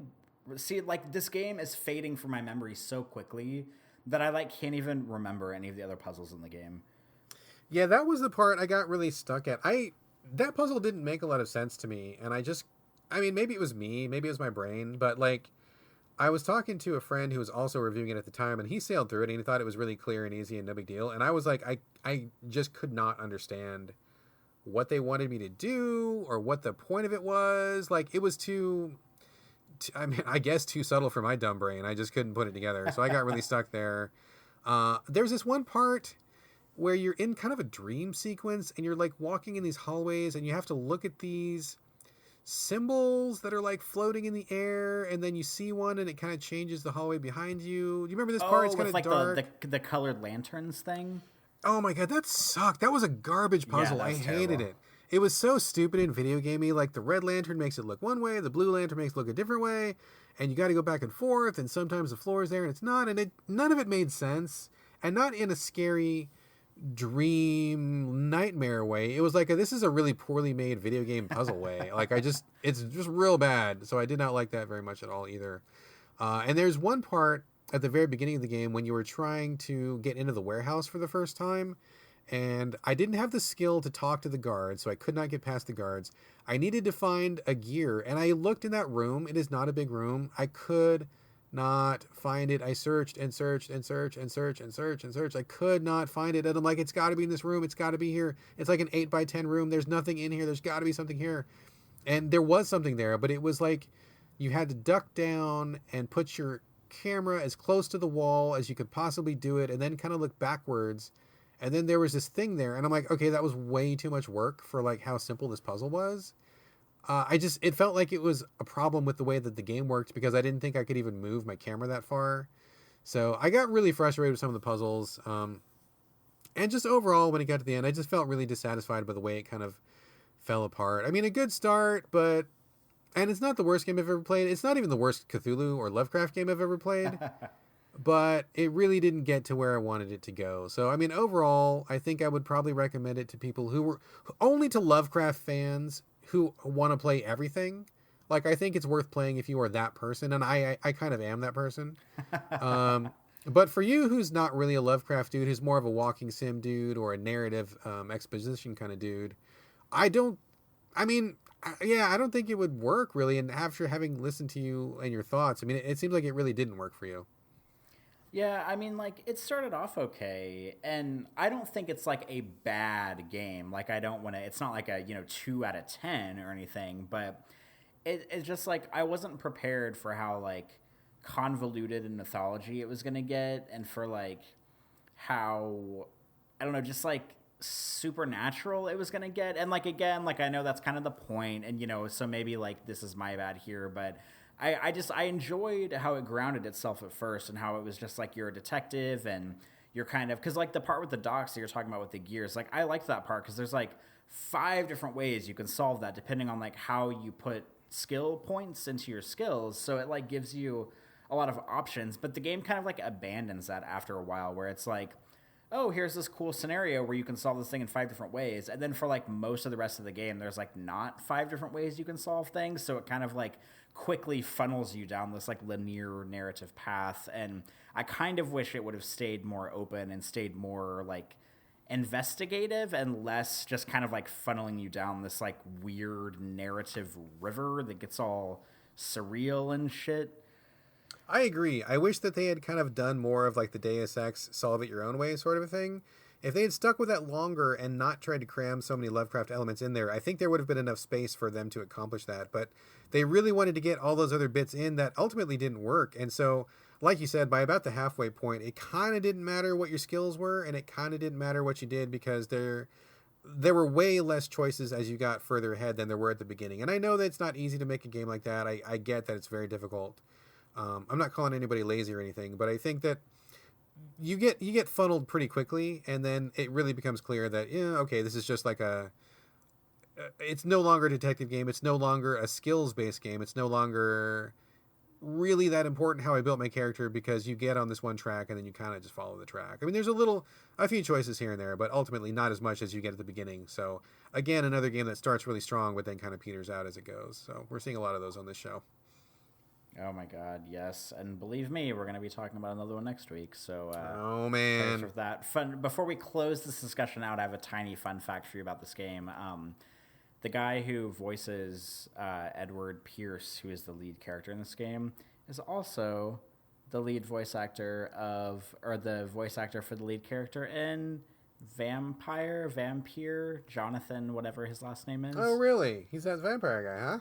Yeah, he's the same guy, and it's funny because they look similar, both guys. Like, I've been on a roll lately, I feel like, with games with characters who are just like brown, like slender, brown-haired, like kind of like slightly older dudes that are like not particularly. I mean, that's like I just described like 3/4 of male video game protagonists, but it's been like particularly egregious lately, and now we have 2 games that are even using the same voice actor. Well, I guess that says something about the quality of character designers in games these days. Maybe they all are designing people that look like themselves. Who knows? Definitely could use a little more diversity out there for sure, but point taken. I don't have anything else to say about Cthulhu. Shall we wrap it up? Yeah, let's wrap. Man, I can't. I was going to try to think of another good pun, but I can't. Let's call it quits on this game. I'm sorry. Everybody listening, I'm really sorry. That's we all have our off days, man. It's not bad. I super appreciate the effort. It's all good. It's all good. All right. Thank you for listening, folks. That brings us to the end of the show. Thank you for joining us once again. Hope you enjoyed it. In the meantime, please remember, you can send us your comments, thoughts, feedback, ideas, anything else you'd like to. Please send us a message. We'd love to hear from you. You can get us sovideogamespodcast@gmail.com. You can also post comments for us at gamecritics.com when the show gets posted there. We are on Twitter collectively @sovideogames, but you can also get us individually, and I think that's probably the better way to go. My Twitter and Instagram both are BRADGALLAWAY, all A's, no O's, and get ready for a lot more food pictures since I became a stay-at-home dad. I'm just posting food 24/7, so brace yourself. Corey, where are you on the social medias? I am on everything. I'm on Twitter and Instagram and Twitch, I guess. I say Twitch every week, and I'm not really doing anything over there. I also have been taking a break from Instagram because I got shadow banned on Instagram. Have you heard of this, Brad? Do you know what this is? Correct me if I'm wrong, but shadow ban is when you are banned from interacting. Like, people can't see what you're saying, and it's like you're not there, but you don't know that it happened to you. Is that correct? That's partially. I mean, that might be correct for other platforms. It's partially correct for Instagram. So on Instagram, a big thing about Instagram and Twitter, for that matter, is using hashtags. And when you get shadow banned on Instagram, it basically means that every hashtag you post is worthless, and people who search for that hashtag will not see your pictures. They don't show up anywhere. So like the people that follow you can still see your stuff, but the hashtags are completely worthless. And somehow, I'm still not sure how this happened. I don't know if Instagram thinks I'm a bot or something. I got shadow banned, so I just like logged out of Instagram and have basically been taking like a break for a week because I have read on the internet that maybe could help. However, my account is still active over there, and I encourage you to follow me. I guess if you want pictures of skateboarders and parkour dudes and cats, then that's what I have over there. But I am on Instagram, Twitter, Twitch. My handle is also much like Brad's. It's also my first and last name. It is Corey Motley, CoreyMotley. Excellent. And I guess you've been a naughty boy because, I mean, why else would you shadow ban, huh? What happened there? I've probably been asking people for nudes too much on Instagram. Yeah. What can I say?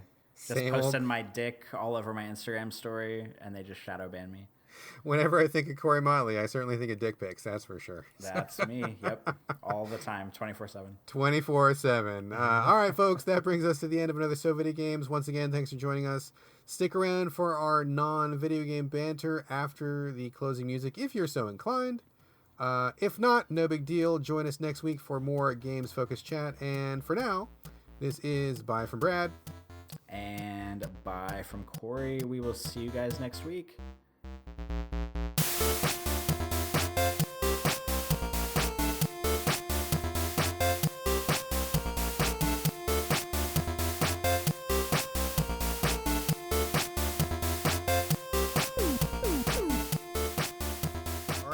We are here today to talk about stuff. I'm going to preempt everything else. I want to go first because I'm very excited and I want to talk about... I know what you're going to want to talk about. You know what I'm going to talk about. And I want you to know that this is going to be a really good banter section because we both saw the same movie yesterday. Oh, well, I was going to talk about the chicken stew I made for breakfast, but I guess... Stop, you're lying. I am indeed lying. You saw Into the Spider-Verse as well? I did. I saw it last night. Wasn't that movie fucking amazing? Okay, like I don't say this lightly, and I like a lot of movies out there. I also dislike a fair amount of movies, but I don't say this lightly, but I do think it is possible that Spider-Man Into the Spider-Verse was a perfect movie. I was going to say the same thing, dude. I'm like, oh my God, this is like a fantastic movie. It is literally like all the bases are covered. Everything is taken into account. It's smart writing. Characterization is great. Visual effects are fucking amazing. It's cool. There's a lot of neat surprises. I mean, like, there's nothing not to like about that movie, dude. It's like a perfect movie. It really is. And like, even for me, like I think I've seen almost every Spider-Man movie. Like because like I'm all right with superheroes. I'm not like the biggest superhero fan on the planet, but I'll watch like a fair amount of the movies. Sure. And like I like Spider-Man, but I'm not like obsessed with Spider-Man. And even being like the like lukewarm kind of Spider-Man fan that I am, going in and because everybody on Twitter has been doing nothing but singing the praises of this movie from the heavens, and I went in thinking, okay, like, yeah, it's probably going to be good, but like, I'm sure all these people know so much more about Spider-Man than I do, and they're going to be able to like pick out all the comic like Easter eggs and stuff. And even me being the lukewarm Spider-Man fan that I am, I went in and thought it was fucking amazing. Oh my God, it was so good. Like, I remembered seeing the first trailer for this like maybe like 6 months ago or 9 months ago, and I'm like, well, that's weird. Spider-Man movie that's animated and at Christmas time, that seems bizarre. Like it seemed like they were kind of setting it up to fail, like it seemed just like one of those rando, because I mean, I guess maybe people don't know this, but in addition to the Marvel Cinematic Universe movies, there are a lot of animated superhero movies. Like if you go to Netflix and you start looking down that particular rabbit hole, there's dozens of like animated movies that have been made. You never hear about them because they're not really that great, or they're just standard. I mean, some are okay, but it's not like anything that I would like go rave about. I wouldn't go like recommend a bunch of those to a friend or anything. I think those are very much in the genre of like, if you're a fan, then you know what to expect and it'll make you happy, but maybe not so much for other people. So I was like, well, this kind of at first struck me like, is this one of those other ones? Are they just like upping the budget a little bit? Is it going to be like one of those fans only? It's so strange. But time goes by, and then just like you said, everybody on like literally every single person on Twitter was like, "Oh my God, this movie's amazing!" Like the Rotten Tomatoes, like literally every review is like super positive. I'm like, holy shit! I mean, we were already probably going to see it because we see all the superhero movies, but I'm like, God damn, this is ridiculous. People are like flipping out over this movie. And man, I'm also flipping out about it. Sounds like you're flipping out about it too. It's fucking good. Like, it's so good. I mean, just like everything about it is great. I really loved. We don't have to spoil anything because I don't want to spoil a thing for people here. But I mean, I love that Miles Morales, who is the, I don't even know what to even call him, like, second Spider-Man, other Spider-Man. He was introduced in the comics many years ago. And so he's been kind of around. And I had known that people were talking about maybe bringing him more into the spotlight, for various reasons. I mean, obviously he is young, and Peter Parker, although he became young in the movie with, what is the name of the guy that just took over the Spider-Man role, the actor? Tom Holland. He's great. Tom Holland is fucking amazing. I love Tom Holland. And they did kind of age him back a little bit. But I think in general, over the last few years, Peter Parker has been kind of like looking a little bit older, maybe talking about more dark, serious things. So maybe Miles is another way that they can bring that back. He's also obviously multicultural. He's like half black and half Puerto Rican. So that reaches a lot more people. The movie, even touches on that theme. They say multiple times that, anybody can be Spider-Man. It doesn't have to be a white guy. It doesn't have to be Peter Parker. Like they talk about the heroics of being a Spider-Man. And they talk about like personal loss. They talk about relationships. It's funny. I mean, I don't even think like, man, and I gotta say, I was super impressed with the character redesigns. I do not want to spoil this, but like they take a lot of classic Spider-Man characters and kind of reimagine them for the movie. And I was like, dude, they were all so cool. I was like super impressed. Like, I mean, I don't know, man. Like, what did you think about Miles as himself, or like how he related to other people? I mean, I guess you want to give a real brief synopsis of what the movie's even about. We're here totally just like jizzing all over the place. We haven't even talked about what the movie's about. Okay, so I will do my best to sum up what this movie is about. So a lot of the beginning of it takes place kind of setting the groundwork for Miles Morales' character, and he is sort of like a younger, like inner city kid, and his dad is a cop, and his dad's brother, who is Miles' uncle, is kind of like a cool, kind of like rebellious uncle guy, and so his dad kind of resents the fact that he kind of likes hanging out with his uncle because he's sort of like a role model for him, but maybe not for all the right reasons. And so they go on these adventures and do like graffiti and subway stations and stuff together, which is kind of something that his dad would not approve of. And amidst some graffiti adventures, Miles Morales sort of stumbles on a scenario in which Spider-Man, the Spider-Man that we all sort of know that's been in most of the iterations that we're aware of, Peter Parker, is in this giant fight with Green Goblin, who kind of looks like a dragon in this version, which is kind of weird, but it's also kind of cool because like everything about this movie is incredibly stylized. And basically during the fight, there is the sort of like backdrop for the fight is this like large Hadron Collider, which is sort of like trying to make different like time. It's kind of like a time travel machine, kind of. And it's also blending dimensions too. Yeah. So it's like a time machine, but it's also like pulling different dimensions together. And it, like, a lot of the movie talks about sort of like this idea, that there's like parallel universes going on everywhere. And so eventually, for reasons that I will not state, a bunch of like different Spider-Men and Spider-Women kind of come together in one central universe that Miles is based in. And so part of the movie is about like Miles sort of getting his superpowers and kind of like coming of age and learning how to use his superpowers. And then some of it is about all the different spider people kind of coming together in this universe and trying to like work together and talking a little bit about their backgrounds and eventually trying to, I guess, like get back to the source of the collider and set all the universes straight and go home. Is that good enough of a description? Yeah, totally. I mean, it kind of sounds hokey, like when you just hear about it. And before I saw the movie, I'm like, oh, whatever, dimension hopping, like it just seemed like kind of a cheap way to bring a bunch of stuff together. But I mean, I thought it was actually pretty well done. Like, I thought it was pretty cool. I thought it had a good explanation when they got to it, and seeing the different, the different explanations of like, there's like a Peter Parker in every dimension, and they all, some of them look like very much like what we know in our world, and some of them are pretty different. And it's just interesting that they all have like similar arcs and similar motivations, and they all have fairly similar personalities, and that they're all, pretty heroic. I mean, they didn't have a dimension where there was like an evil Spider-Man. Maybe there is one, who knows? But but it was great, like seeing all the different types of Spider-Man, which are, advertised in the posters and stuff. Is really cool. I was familiar with a couple of them, and I gotta say, I was shocked to see Peter Porker show up. I mean, he's been in the comics for like, he's from the comics from like the 80s, dude. And like he came back, I mean, totally side story, his own thing, not related to the rest of the Marvel Universe. I was stunned that he actually made an appearance. Like, what the hell? That is crazy. I mean, just the action and the visual style, dude. I mean, as someone who spends a lot of time with visuals, with your photography and the lighting and stuff. I mean, what did you think of the visuals? I thought they were like ridiculous, like so good. I mean, were you like as taken with them as I was?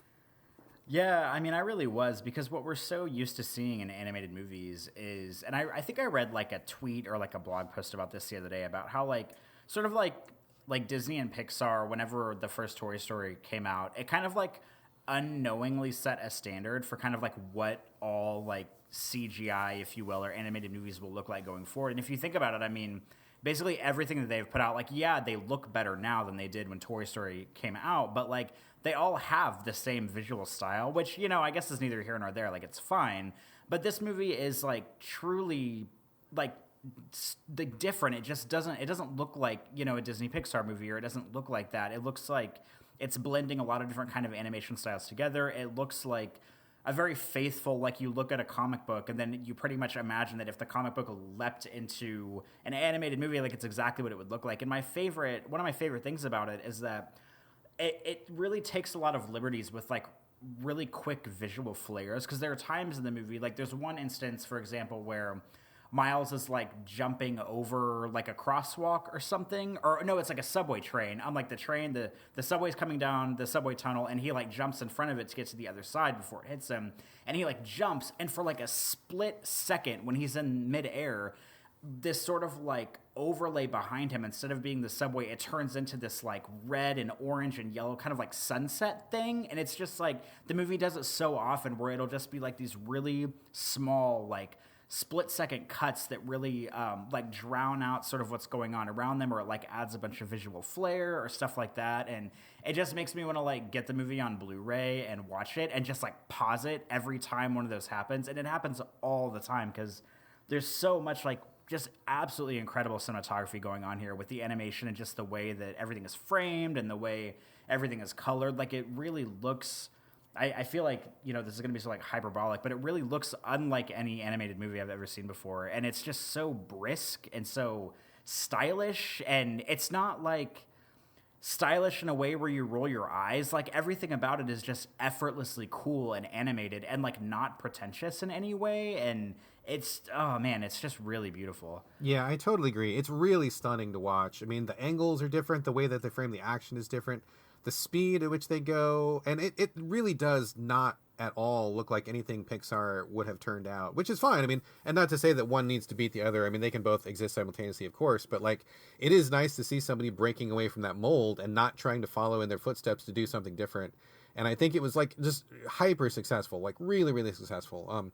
And I just love the story too. I mean, I think it's got a great message. I think Miles is a super likable character. I really like him a lot. And you know, after I saw the movie, I saw tons of people on Twitter who were people of color saying, oh my God, you know, my kids are really excited about Spider-Man now, and they didn't really care before. And, you know, they saw something of themselves up on that screen, and it really did have an impact. And I think that's great. I mean, I think it's wonderful to get more kids into, you know, I mean, you know, superheroes in general, but just, you know, showing something of themselves that they can see, they can like, that they can dress up as Halloween and feel like they own part of that. I mean, that's amazing. I think it's really good.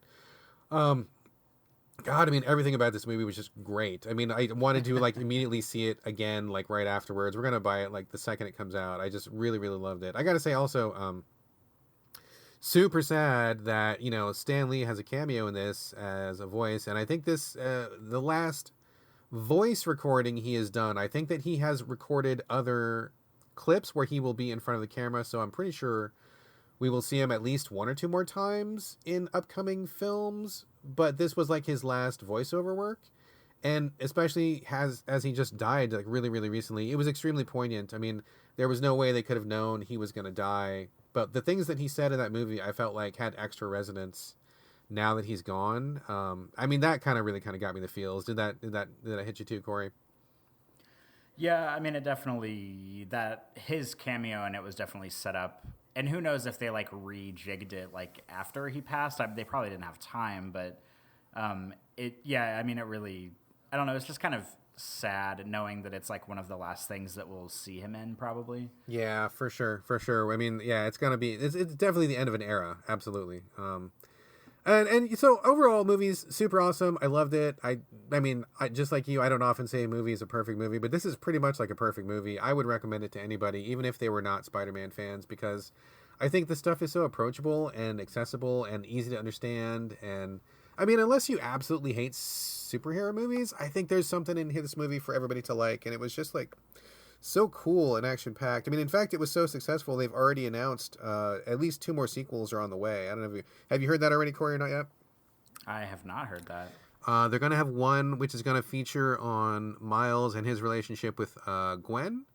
And they're going to have another movie which is going to be just the ladies of the Spider-Verse. And we're going to get at least a couple more Spider people who were not in the film. They've mentioned Jessica Drew, who was like the classic Spider-Woman, and a character named Silk, who I guess she's like an Asian Spider-Woman. I've actually never read any comics with her. I'm not familiar with her, but she's got kind of a following. I guess she gets cosplayed a lot too. So anyway, we can look forward to a couple more films in the Spider-Verse. And there was also some hubbub a couple days ago. I don't know if you caught this on Twitter or not, but people were trying to make it out like, oh, Sony's going to patent this animation and they're gonna fuck their animators and oh how corporate and sell out. But actually Sony like invented the technology they're using for this animation and they wanted to use it to make more films. So I think that people were really trying to like, you know, like trying to get a narrative going of like big bad corporate crushing artists, but that's actually not true. I mean, these artists wouldn't have created it if not for Sony.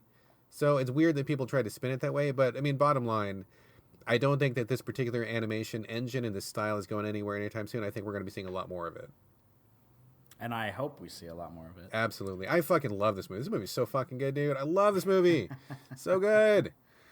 I saw it whenever I was trying to find a time to go see it with Patrick when we were looking at movie times. I mean, because like nowadays, we probably haven't talked about this on the show, but there's like, whenever you go to the theater, there's a lot of different ways to see a movie, which sounds like a really stupid thing to say, but you have like your standard movie, and then you have like 3D, you have IMAX, you have IMAX 3D, and you have, do you guys have the Dolby theaters there that have like the incredible sound systems in them? We do, yeah. We've got like all the there's like, yeah, there's too many options to even go through. Totally.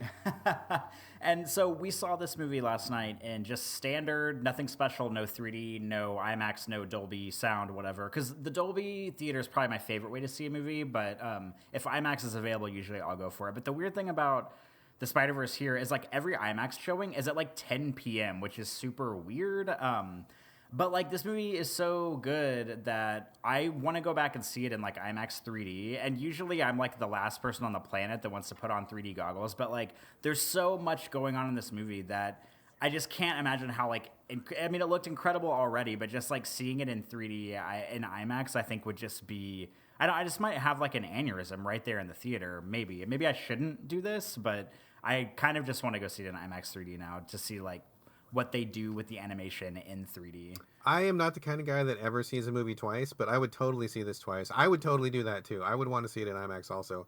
I mean, it looked fucking amazing. I saw it in a general, no frills, it's a screen and a chair kind of a theater, nothing fancy. I would be real interested to see, like, with all the bells and whistles, everything turned up to 11. I mean, that must be just mind-blowing. My eyes would just, like, explode out of my face. It would be nuts. So, okay, I think it's fair to say we both thought the movie was all right. I guess we might recommend it to Yeah, it was okay. Yeah. Probably in my top 10. I don't know. Yeah, maybe. All right, okay. Let's stop jerking off Spider-Man. We got to, like, take a break from that. Have you seen any other movies, Corey? Anything else TV or film related? I have, as a matter of fact. Lay it on me, sir. 2 weekends ago, I almost talked about this last week, but we were running short on time, so I did not. I went and saw the movie Widows with Viola Davis. Have you heard of this? I've heard of it, and I know just the gist. It's something about ladies who are married to criminals, and the criminals either get killed or go to prison or something, and then the ladies take over being criminals. Is that what this movie is?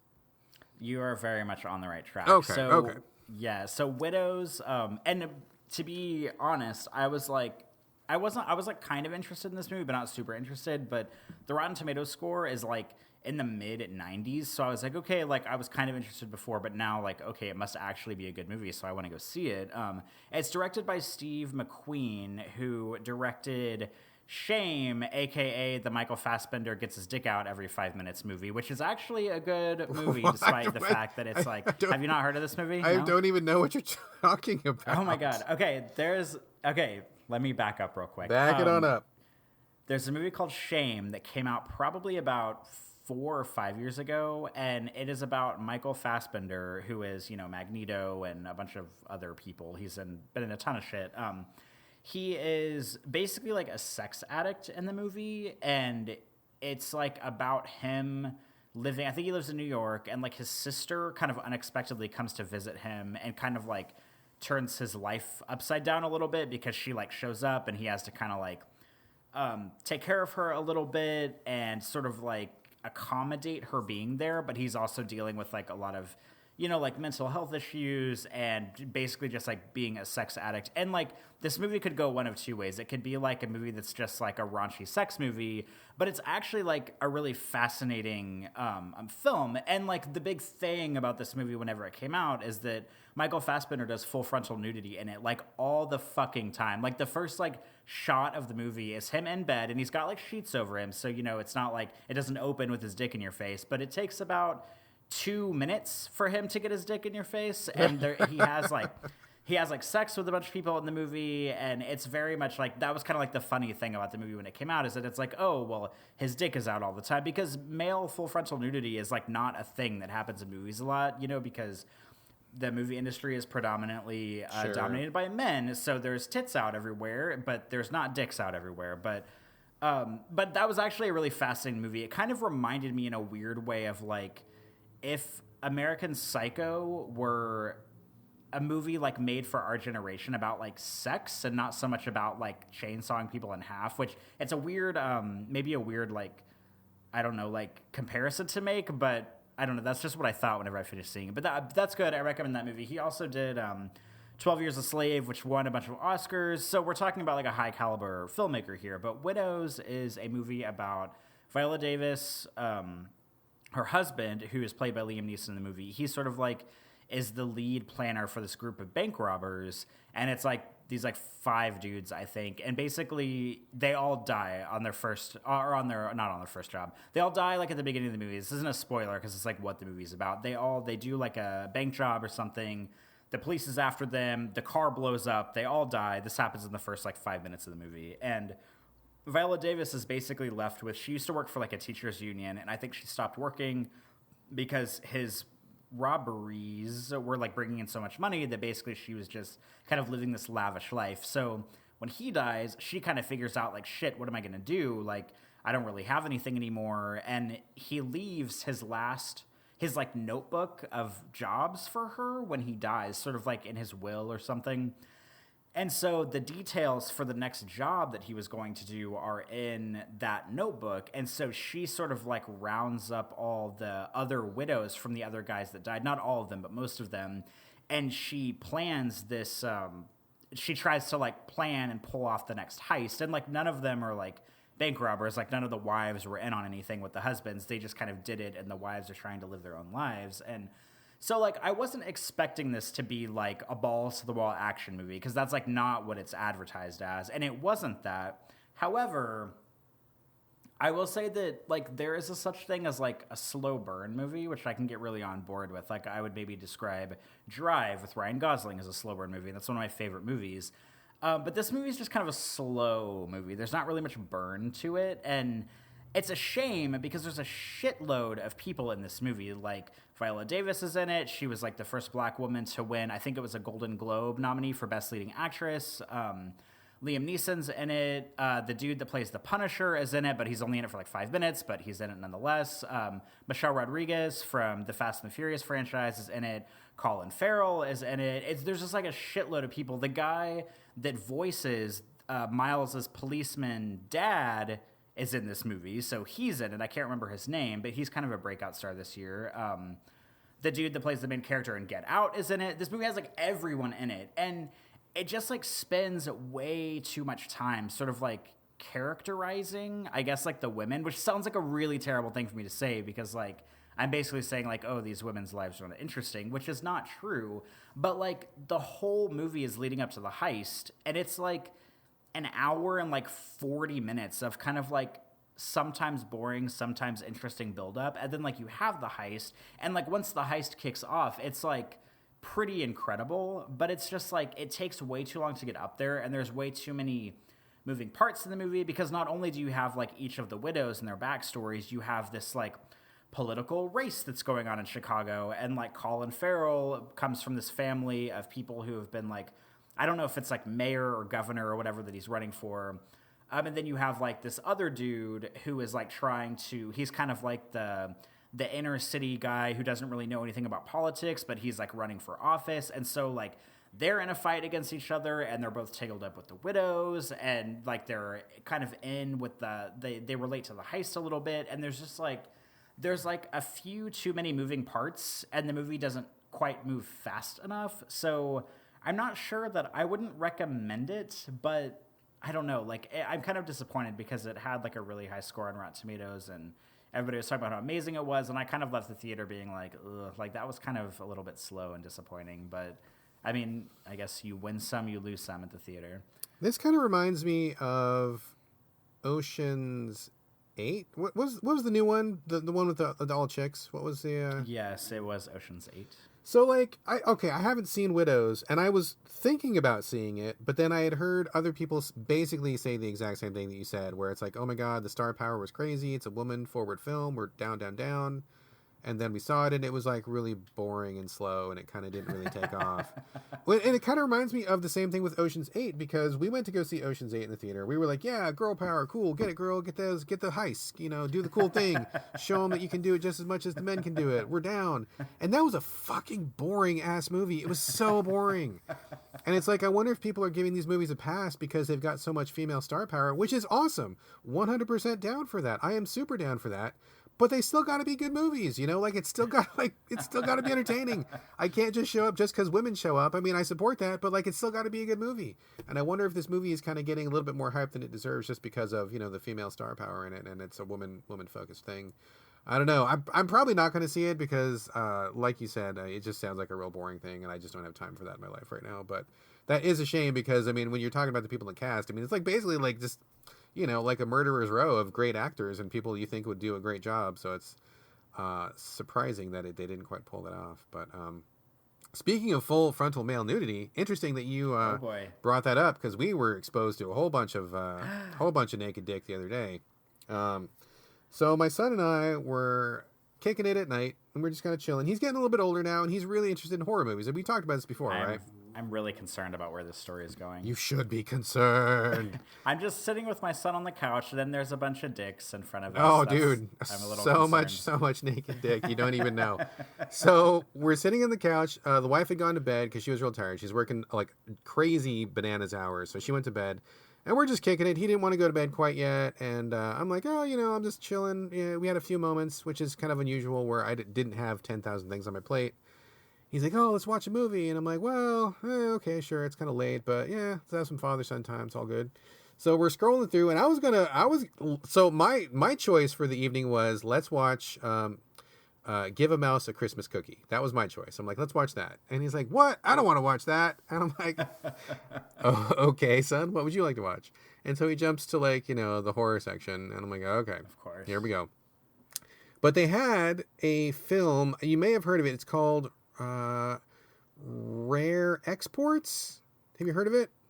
I have not heard of this. This is I think it's from Finland. It's an import movie, and it was making the rounds a couple of years ago. It got a pretty good amount of press a couple of years ago.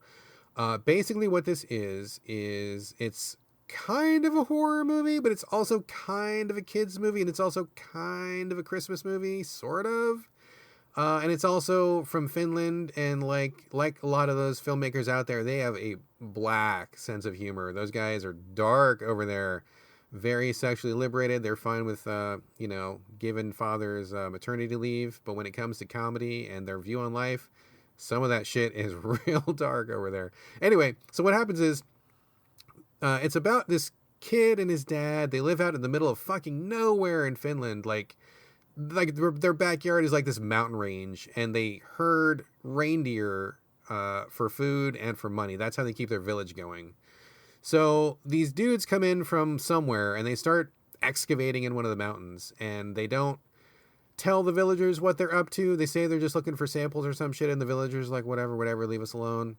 So what happens is, I'm not going to spoil too much here, but I mean, the premise of the movie, which is not a secret, is that they excavate the original real Santa Claus. And as you might guess from a horror film, it's not the same dude that is jolly and wearing the red coat and, you know, bringing presents to kids. Not quite that same guy, but they excavate the original real Santa Claus, and shit just goes south in a hurry.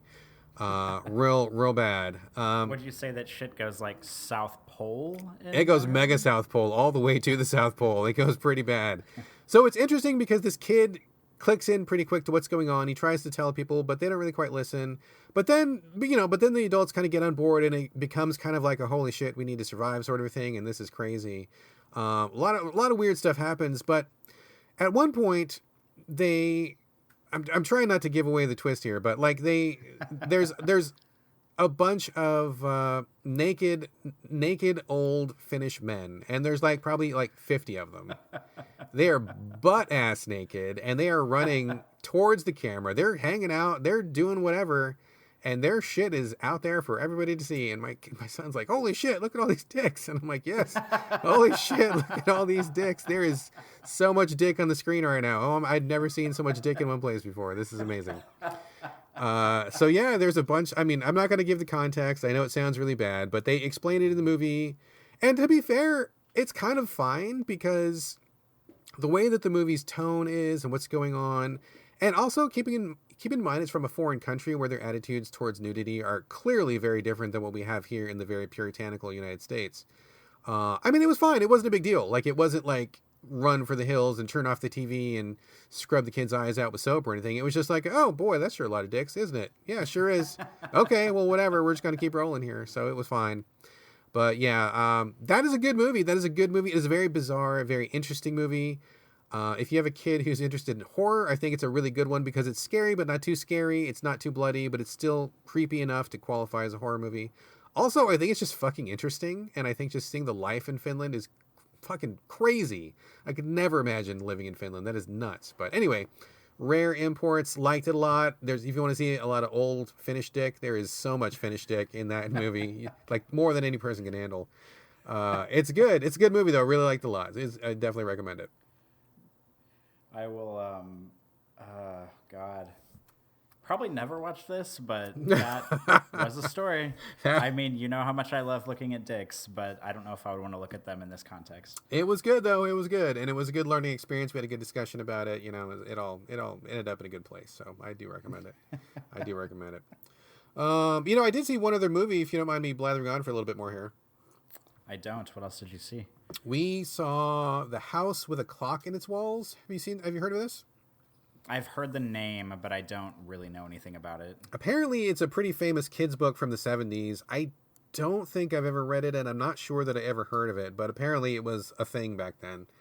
It's a kids movie, and ironically, this is also kind of a kid/horror movie. We're really trying to find all those. And if anybody listening, if you know of a good horror movie for kids, please write in and let me know, because I really want to find more of them. And it's really tough to find movies that skirt that line between being kids films and horror films. There's not very many of them. So anybody listening, please send me your recommendations. I would love to get the recommendations. But this one is about a kid whose parents die in a car accident. So he goes to live with his uncle. His uncle turns out to be a warlock. And again, this is not a spoiler. This is all in the trailer. This is all stuff that they advertised way ahead of time. And what happens is he gets to meet his uncle, who's the warlock, played by Jack Black, who does a good job. And he has a witch friend who I believe is Cate Blanchett. I may be getting the name wrong. I'm pretty sure that's what her name is, though. And they're trying to figure out, in this house where they live, there is an evil artifact. It's an evil clock in its walls, just like it says in the title. They don't quite know what it does, but they know that it's not good news, and so they're trying to figure out where it is, how to stop it, and what's going on. And so the movie kind of goes back and forth between being the kid, just kind of like coming into his own because he's kind of like a nerd and kind of an outcast at school. So he's kind of like, growing up a little bit, getting to know his uncle a little bit, but at the same time, dealing with magic, a lot of creepy, scary things in the house, but also funny, totally not too scary, not too creepy, but there is definitely some creepy stuff because the guy who directs this, I'm blanking on his name right now, but he is one of the Blumhouse horror directors, and I think he's the guy that did The Purge and a couple of other... He did Hostel. Eli Roth, that's his name. He did Hostel, right? Oh, okay. Yeah, Eli Roth, man. He directs this, and I was like, holy shit, he's just directing this? What the fuck? And it's actually really good. I mean, he does a good job of balancing the human elements and the fun kid elements, and then towards the end, there are definitely a few creepier elements for sure. I mean, don't let your kids watch this if they're super impressionable. But my kid is 9, and he does fine, and he got through it. But there's definitely a few parts where I was like, ooh, definitely that's the hostile area coming through. I can see some of that darkness leaking in. But also really good. I really liked it a lot. We enjoyed that one quite a bit, and I would recommend that to any parent out there who wants something exciting kids movie, but also a little bit of darkness, a little bit of scary to it. So very good film. Really liked it. I am a big Cate Blanchett fan, but I probably would not watch this movie. I don't know that there's going to be enough Cate Blanchett in there to satisfy you, but I think that she does a really good job. I thought she did a great always character. does a really good she's job. great. She's great. Definitely. Love her a lot. So what else you got to banter, man? I have one last thing, and this will actually end up tying into the show. So if you're listening to the podcast, you will have already heard a little bit about this, but now you get, the bonus backstory of why I'm talking about something. Ooh, backstory. I know, this is not going to be as interesting as I think it's going to be. It's almost like we found a little audio file somewhere in the middle of a scary hallway, and we're listening to the story of what happened before we got there. Yes, and then you have to pause the game and listen to it, and it's boring, and then you don't want to pick up any more audio logs. True, so true.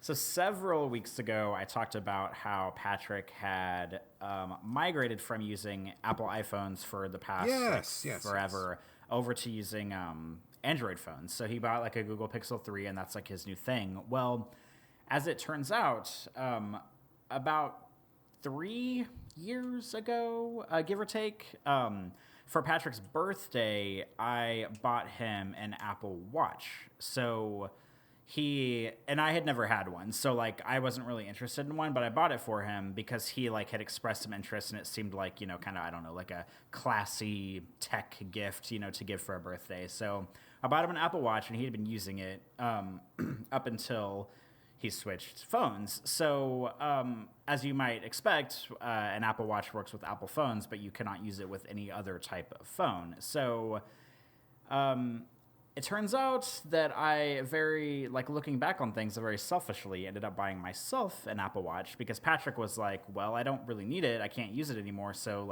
you can just have it. And I was like, okay, fine. And to be frank, I probably would never, ever, ever buy myself an Apple Watch because I'm not really into the idea of wearable tech. I think it's maybe cool for some people out there, but it's not something that I would ever really be interested in.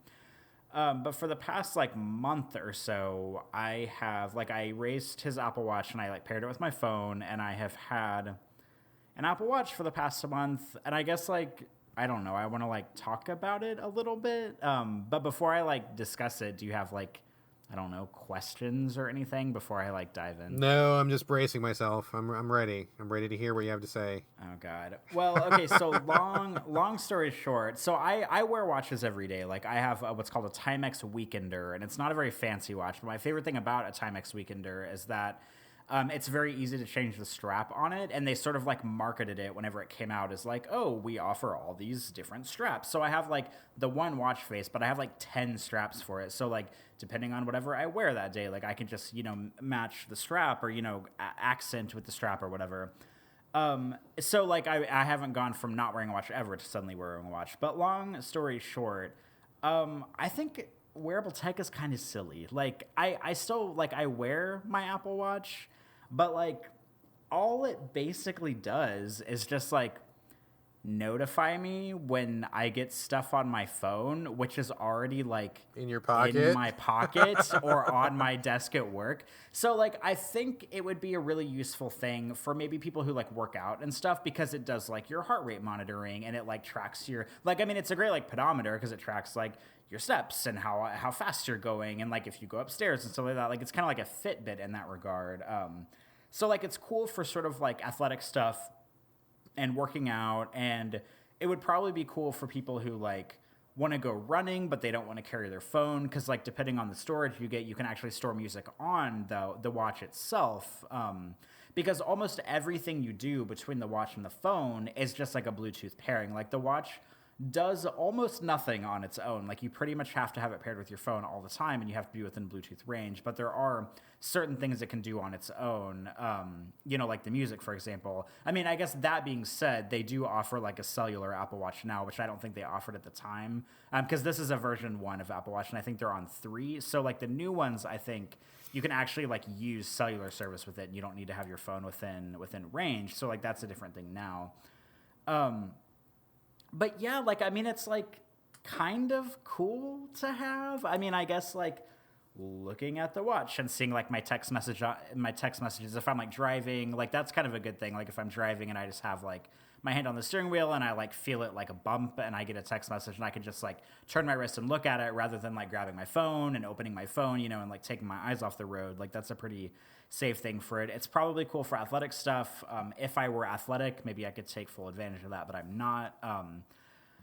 But I don't know. It's just like, I don't think, unless you're like using it for something very specific, I don't think they're worth the money, because like an Apple Watch is like, I don't know, like $300 or something. Like, they're not cheap. It's not just something you like go to Target and pay $100 for and walk out with. Like, it's like a few $100s. And if you want anything better than just like the standard version, then it's even more. Like the small standard version, then it's even more than that. And the one that I have is a 42 millimeter, which at the time was the biggest size, and I think now they have a one that's slightly bigger. But I don't know. It's just like, on one hand, I like wearing it because it kind of makes me feel like cool and businessy, and like, ooh, like that guy must have his life together because he has an Apple Watch or like a smartwatch or what have you. But on the other hand, I just feel like kind of like a douche when I wear it. Like, I feel like how we talked about like the Apple, like the wireless like ear pods a few weeks ago. Like, I kind of feel like that, where it's like, oh, look at this guy over here. Like, what a fucking douche, like with his Apple Watch. And he like turns up his wrist and then it lights up and you can see what time it is. Like, oh, look at this guy.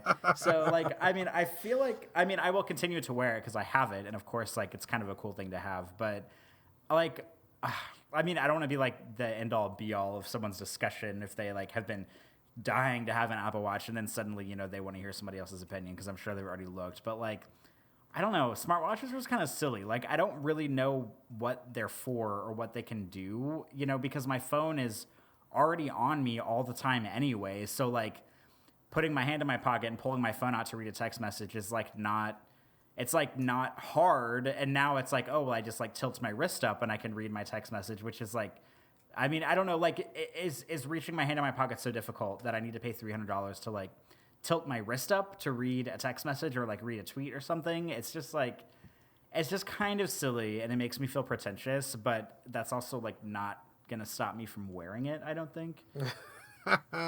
You've joined the 1%, my friend. Welcome aboard.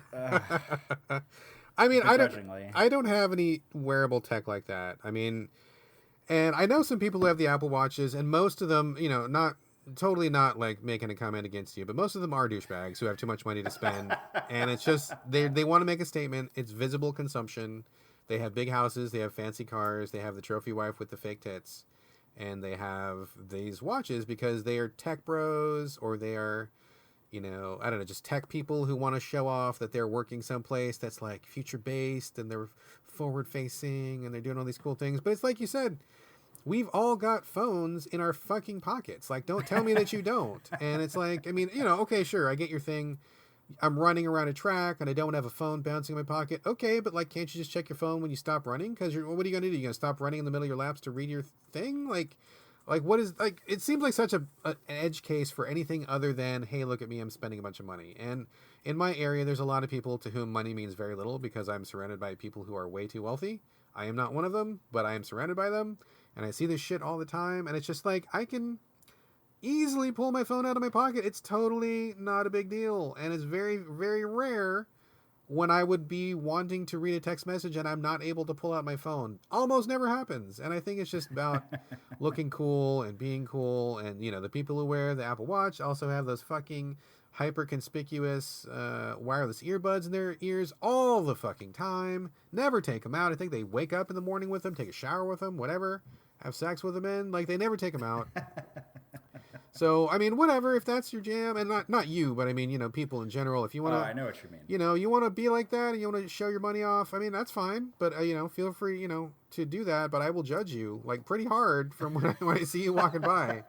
So don't act like it's no big deal, because I think it's just conspicuous consumption, honestly. I just don't see a real use case when we all have, in our pockets, some of the most powerful devices ever created by man. I mean, we've got the entire accumulated knowledge of human history in our pocket.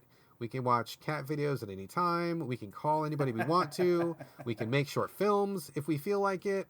We can do anything with these things in our pockets. So, like, putting that on our wrist, not much more of a leap, and it just is kind of douchebaggery to me. But whatevs, if that's someone's jam, then by all means, help yourself.